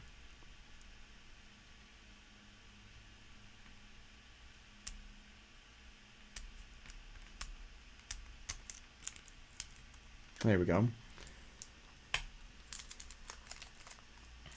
Okay, Rafik, after beginner method, what's the next method to learn? I have a whole playlist called CFOP, or how to get faster. CFOP's what most people do. I always tell people to learn Ru and learn ZZ and learn all that other stuff, but CFOP is a good transition because you literally still make a cross. The difference is you're doing the first 2 layers all together instead of corners and then edges. So yeah, CFOP would be the way to go. I have a playlist of all my CFOP tutorials, or at least the ones that are like more advanced cross, more advanced F2L. The first video is kind of an overview of what CFOP is. Kaiser, can I do a Q&A video? This is it. This is pretty much my Q&A video right now. I don't know if I'll do a whole separate one. It's a lot of work to do the Q&A ones, and not that I'm doing it for views, but they don't get as many views as just, even just doing a live stream like this. Del Essick, favorite step in CFOP? I say the end of F2L, because you have a lot of options. You can just insert last pair, go to OLL. You can orient edges while you're inserting the pair and do like COLL. It's already oriented. You could insert it and do COLL, or you could do winter variation. And I know a little bit of each of those. So the last step of F2L, I would say. There we go.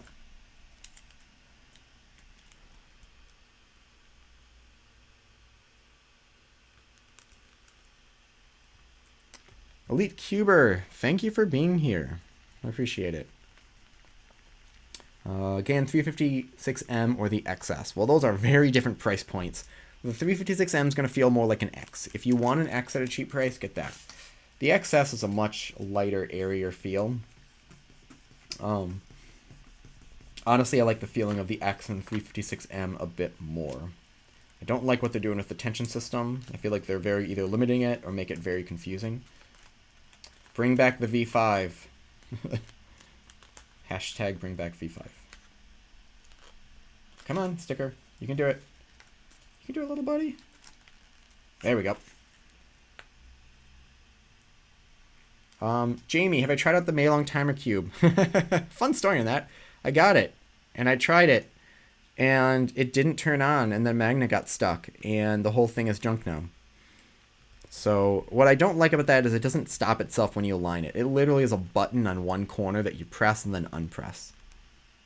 I don't know. And doesn't save things. It seems completely useless to me. I wish I would actually be able to use it, though. That would have been nice. Flare, best lubes for the Gann 354. So, there is no best. Remember that lubes are just whatever you want to change about it. With that said, my special Speed Cube shop, Speed Cube Review edition of it, we use a few things. Candy cane lube and some lunar on the pieces to give it a nice sort of gummy feel, while also a nice smooth feel, while also having that peppermint scent. I think I heard one person say they didn't like the scent because it was a little bit overwhelming. It doesn't last too long, unfortunately, so if it is, just, give it a couple days, a few hundred sols, and it'll go away.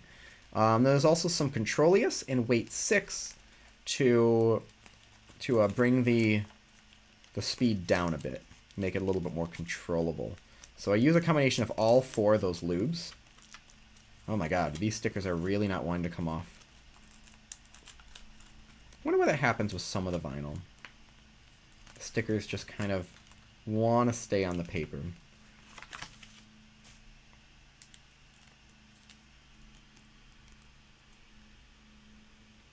Yeah, using some clear tape is amazing for putting on stickers.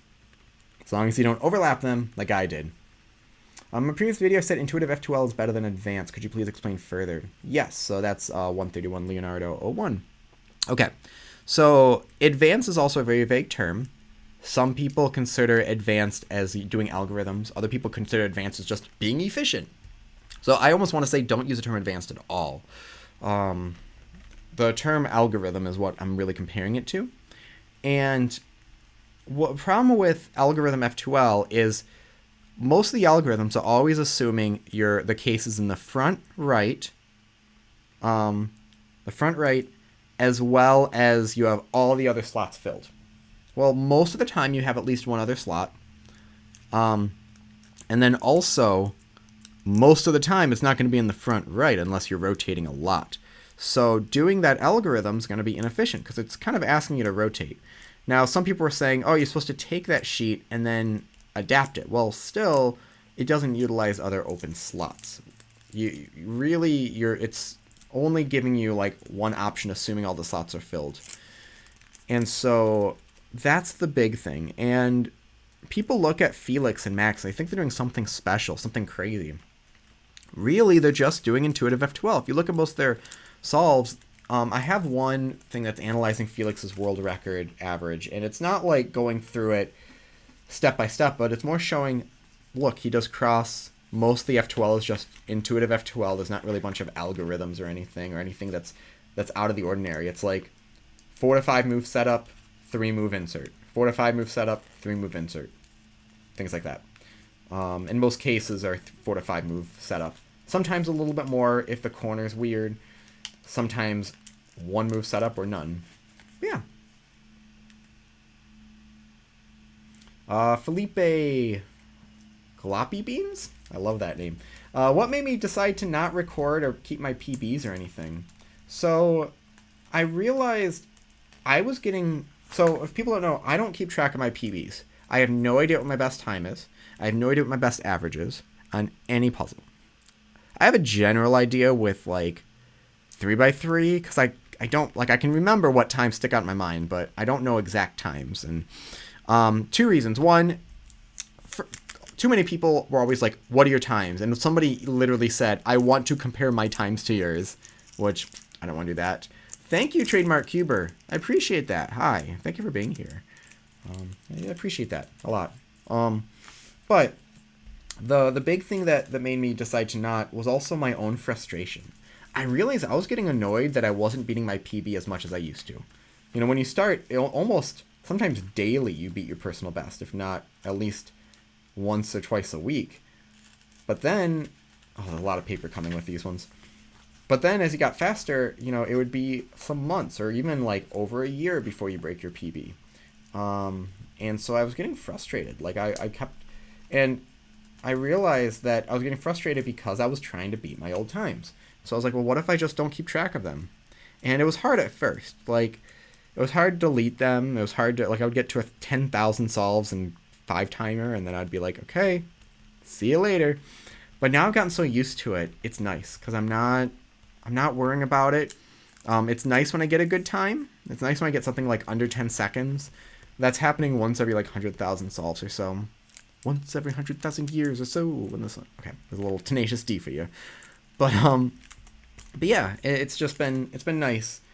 It just took me a while to get used to it. I literally had a student, he used to be on YouTube. He was like UCuber2, I think his handle was. And he was a good violinist, and then I believe he dropped violin because he got too frustrated with it. And because it wasn't perfect all the time. And then for cubing, he was really big into cubing. He was under 10 seconds like a decade ago when that was more rare. And then I think I think he might have quit that for a similar reason. And I saw him at a competition once a couple years ago, and it was really nice to see him again. My old violin student did a little bit of cubing again. Got a nice sub 10 solve with a Tang Long. And so he still had it in him, but I don't know if he's still cubing. So if he's here, shout out.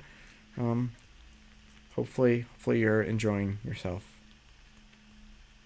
Andrew Mahan, what 2x2 do I recommend? I like my Gann 2x2, my 351, not the 340, not the 349, the 351, mainly because of how light it is.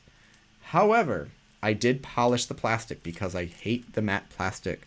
It's too slippery. Thank you, Leonardo.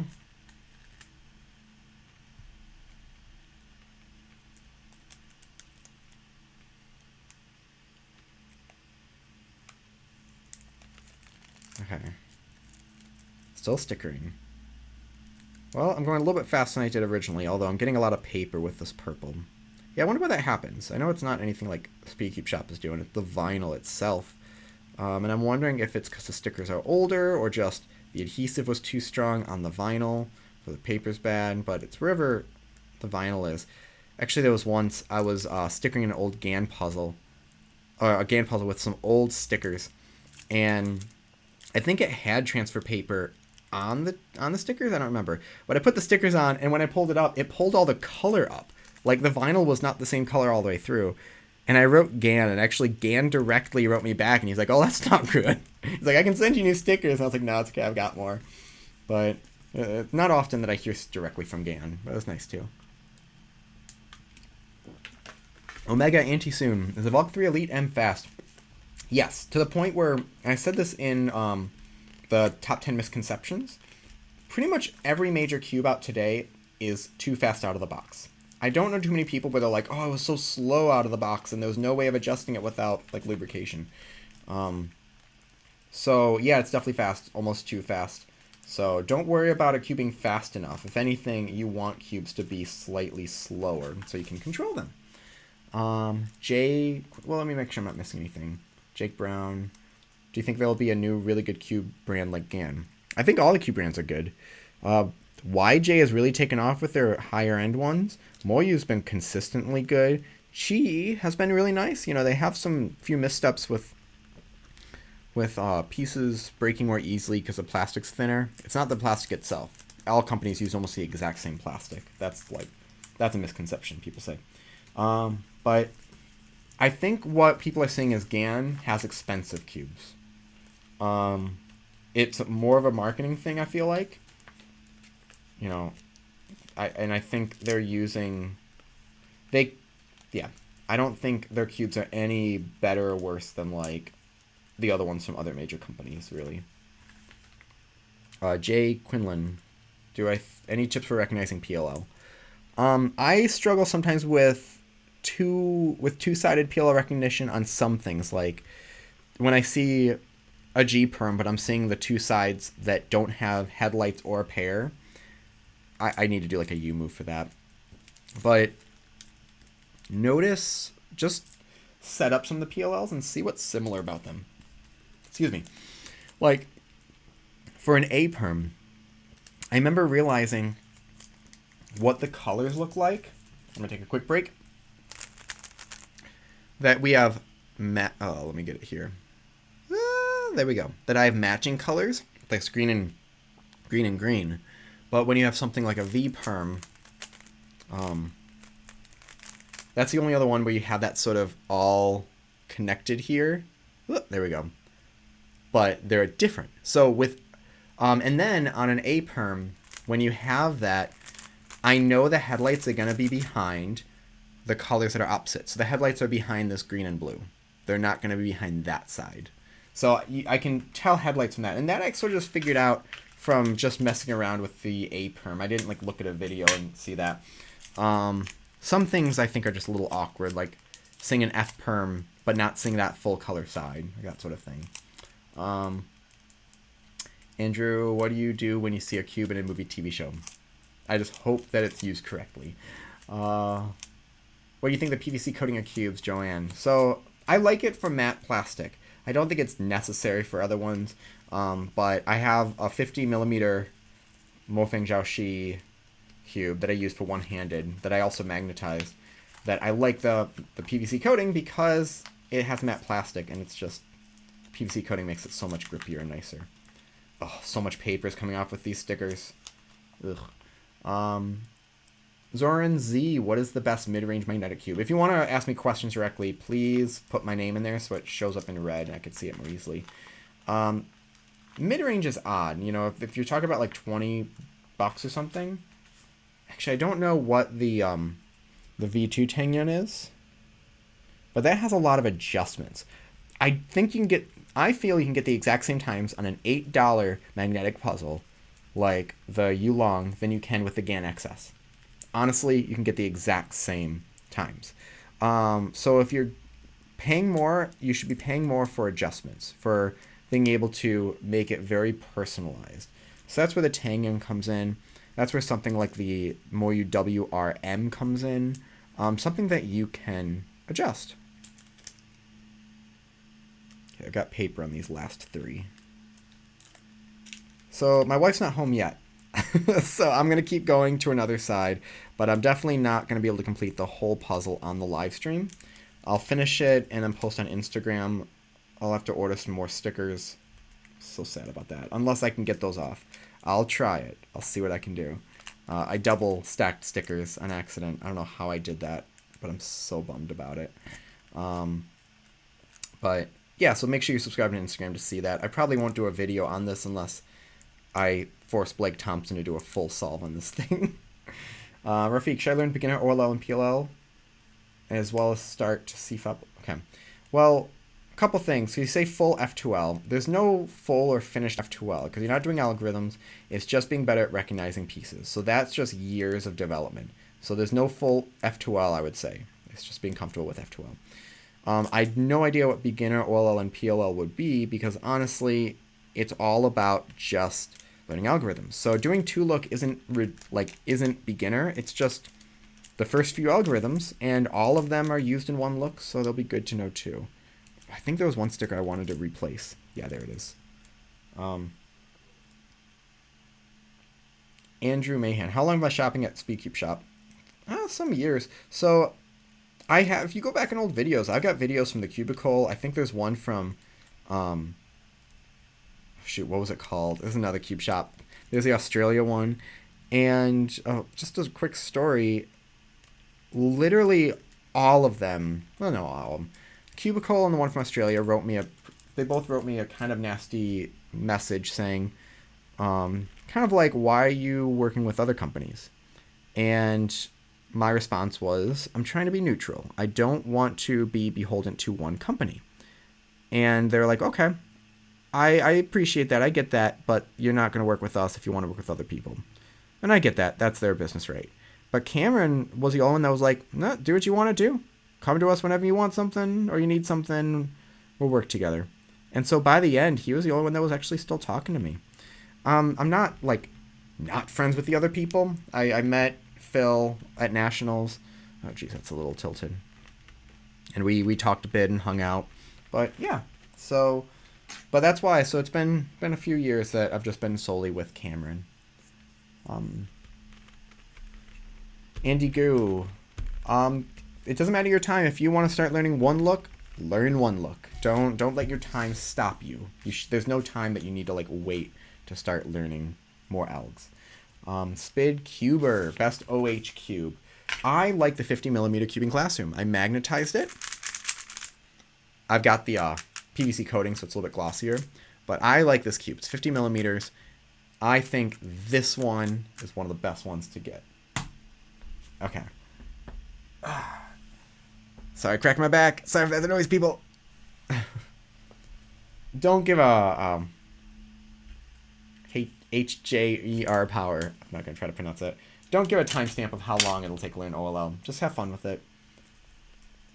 Okay. What is a good $20 cube? I don't know the price off the top of my head. Honestly, if you have $20 and you don't know what 3x3 to get two different ones. Get something like a, I don't know, like a Thunderclap, because that's like $10. And then if you don't have like a 4x4, get like a Maylong 4x4. You know, it's not magnetic. Or if you want a magnetic one, get the MS series. But I feel like you either get something that's in the $10 range, get something that's a little more expensive that's adjustable, like the Tangyun version 2. Come on, sticker. There we go.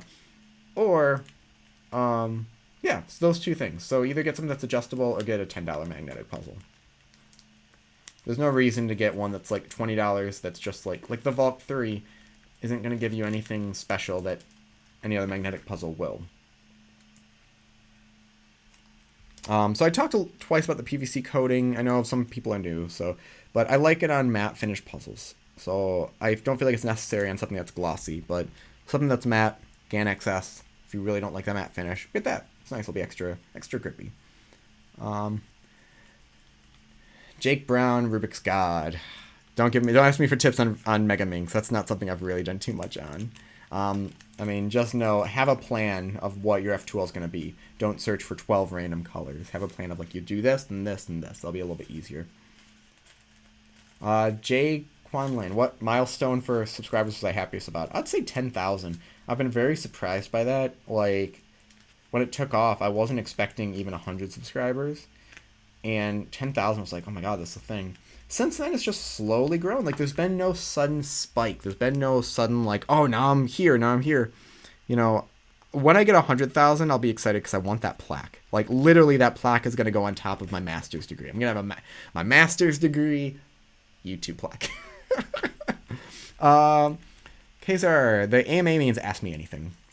So it's a big Q&A, big sort of Ask Me Anything. Gil. Actually, I always recommend the GTS2M. I think it's... Yeah, wait, do you mean the 4x4 or the 3x3? Because that's very confusing. Wait, no. GTS2M. Yeah, I'm guessing 4x4. Yeah, I wish the WRM was the GTS2M, but smaller. Like, that to me would be perfect. I don't know why they changed the mold. Like, no one was complaining about the GTS2M. ND Cuber, about growing your channel. The biggest thing is make videos you enjoy. I literally have a video coming out tomorrow about how to have a successful YouTube channel. So I'm not going to spoil that whole thing, but make videos you enjoy. If you enjoy them, other people will. There's no secret of like, oh, if you do this, you'll get views. Just don't spam your channel everywhere. The problem is not enough people finding it. It's just people looking for content they enjoy, and they'll stumble upon it. They'll share it themselves with their friends if they enjoy it. Like, I see more people saying, check out JPerm than any other channel. And JPerm explains things well. I know there's some things that, like in the blind group, someone was like, a lot of people like, oh, I don't like how he explained blind for this one thing. But that's a very niche thing. I mean, I'll, of course, recommend my blind video. But for people that are starting out, he explains things for, you know, that group of people. So it's other people sharing the videos. He didn't spam his channel everywhere and got a bunch of, like, views that way. Yeah, the 4x4. Okay, so Cuber speed. It says you average 14 seconds and no OLL and PLL. So a couple things. Well, first, it's not all about that, but know that your algs, you might want to change them. You might want to change the way you execute them or change them altogether. I've changed my nperm, I've changed my uperm. I've tried changing my gperm multiple times, but I just keep going back to the ones that have wide moves and the rotation. Although I'm working to get out the rotation on that one because I didn't even realize it was possible until I saw Drew Brads do it. So you might want to change those. Also, realize that like F2L for me averages around 8 seconds now. Sometimes I get like a good 6-second F2L finish. So even if you do know full OLL and PLL, you know, intuitive F2L just takes years of just development, just doing that. Sabotage, how's Newt? Newt's great. I went on a run with her and Mojo earlier. They were in the stream earlier, so don't know if I can get them to come back in here. Randomly, one of them will come in this room because they're feeling lonely, and then the other one joins in. So I can't call them in. I guess I could call Mojo. When I call Mojo, Newt gets jealous. But she's doing great. I want to get her nails clipped and get her checked out, but literally all the vets kind of closed unless it's an emergency now. So hopefully that'll end soon. I can go and do that. But thank you for asking. Newt's my dog. I've got 2 dogs and a cat, Delia. And I post them sometimes on Instagram. Actually, I think Newt and Mojo are gonna be in my next video. I think that's the one I was gonna put them in. At the very end, at least. Yasir, what budget 4x4 should you get? I prefer magnetic 4x4s. You know, the Meilong's really nice, but I would suggest putting magnets in it, like I did. If you don't want to do that, if you want to put magnets in it, get something like the MS. I wish it was smaller. I wish they made it in like 60 millimeters, but that would be a good one to get. So I think I'm going to end this in about 1 or 2 minutes. My wife's home now. I said I was going to end at 6 o'clock. If I don't, this is definitely going to go for a whole nother hour. And if I can't get those stickers separated that I messed up with, I'm not going to finish stickering anyways. But I really appreciate everyone being here. This was great. So thank you so much for everyone being here. I'll try to answer a few more questions real quick. But yeah, Andrew, the AMA is Ask Me Anything. So that's used a lot in Reddit. I decided to just use it for this too. But the Yusu V2M is really nice. Actually, wait, isn't that the same? Is that the same company? No, one's Chi. Honestly, the Yusu V2M and the MS seem so identical. Like they're not the same design, obviously, but they're close enough to where if you had either one, you'd have almost identical times. Like they're both very middle of the road puzzles. They're both 62 millimeters, which is not my cup of tea, but you know, they work.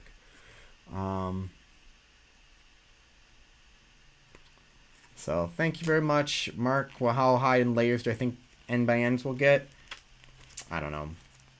I mean, there's a 33 by 33, which you can buy from Oliver Puzzles. I was there earlier looking at different stickers, and you can buy the 33 by 33. So I don't know. I think whenever I guess whatever the number will be, it'll be higher than that at some point. But okay. Do I recommend the Gann X to someone who averages over a minute? Yeah, use whatever cube interests you. I don't think there's a such thing as like a beginner puzzle. So if you want to use a Gann X and that inspires you, use it. If If you want to use, if someone's under, you know, under 10 seconds and using a $5 puzzle, great, do that. Do whatever you find most interesting. Can I make a 7x7 video? I do have a thing on the final 2 centers and on edges. I might make one that's all about 7x7, but I made those because I was like, that's all you really need. I didn't want to make like a super extensive video that didn't need anything else. But oh, I think I've talked that whole time. Thank you very much, everyone, for being here. Thank you people who donated as well. Sorry, I can't remember everyone's name, but I know Twisty Text. I want to give you a shout out. You really helped out. I have to get the black and white stickers now because you did that. So thank you again. I'm gonna end the stream. Everyone, you know, if you're not subscribed, subscribe. I'm sure everyone already is here, so I appreciate that. But I will finish this. I'll post pictures on Instagram. I'll try to get Blake Thompson to do a solve too. So thank you very much. I'm gonna end the stream in 3, 2, 1. Have a good night.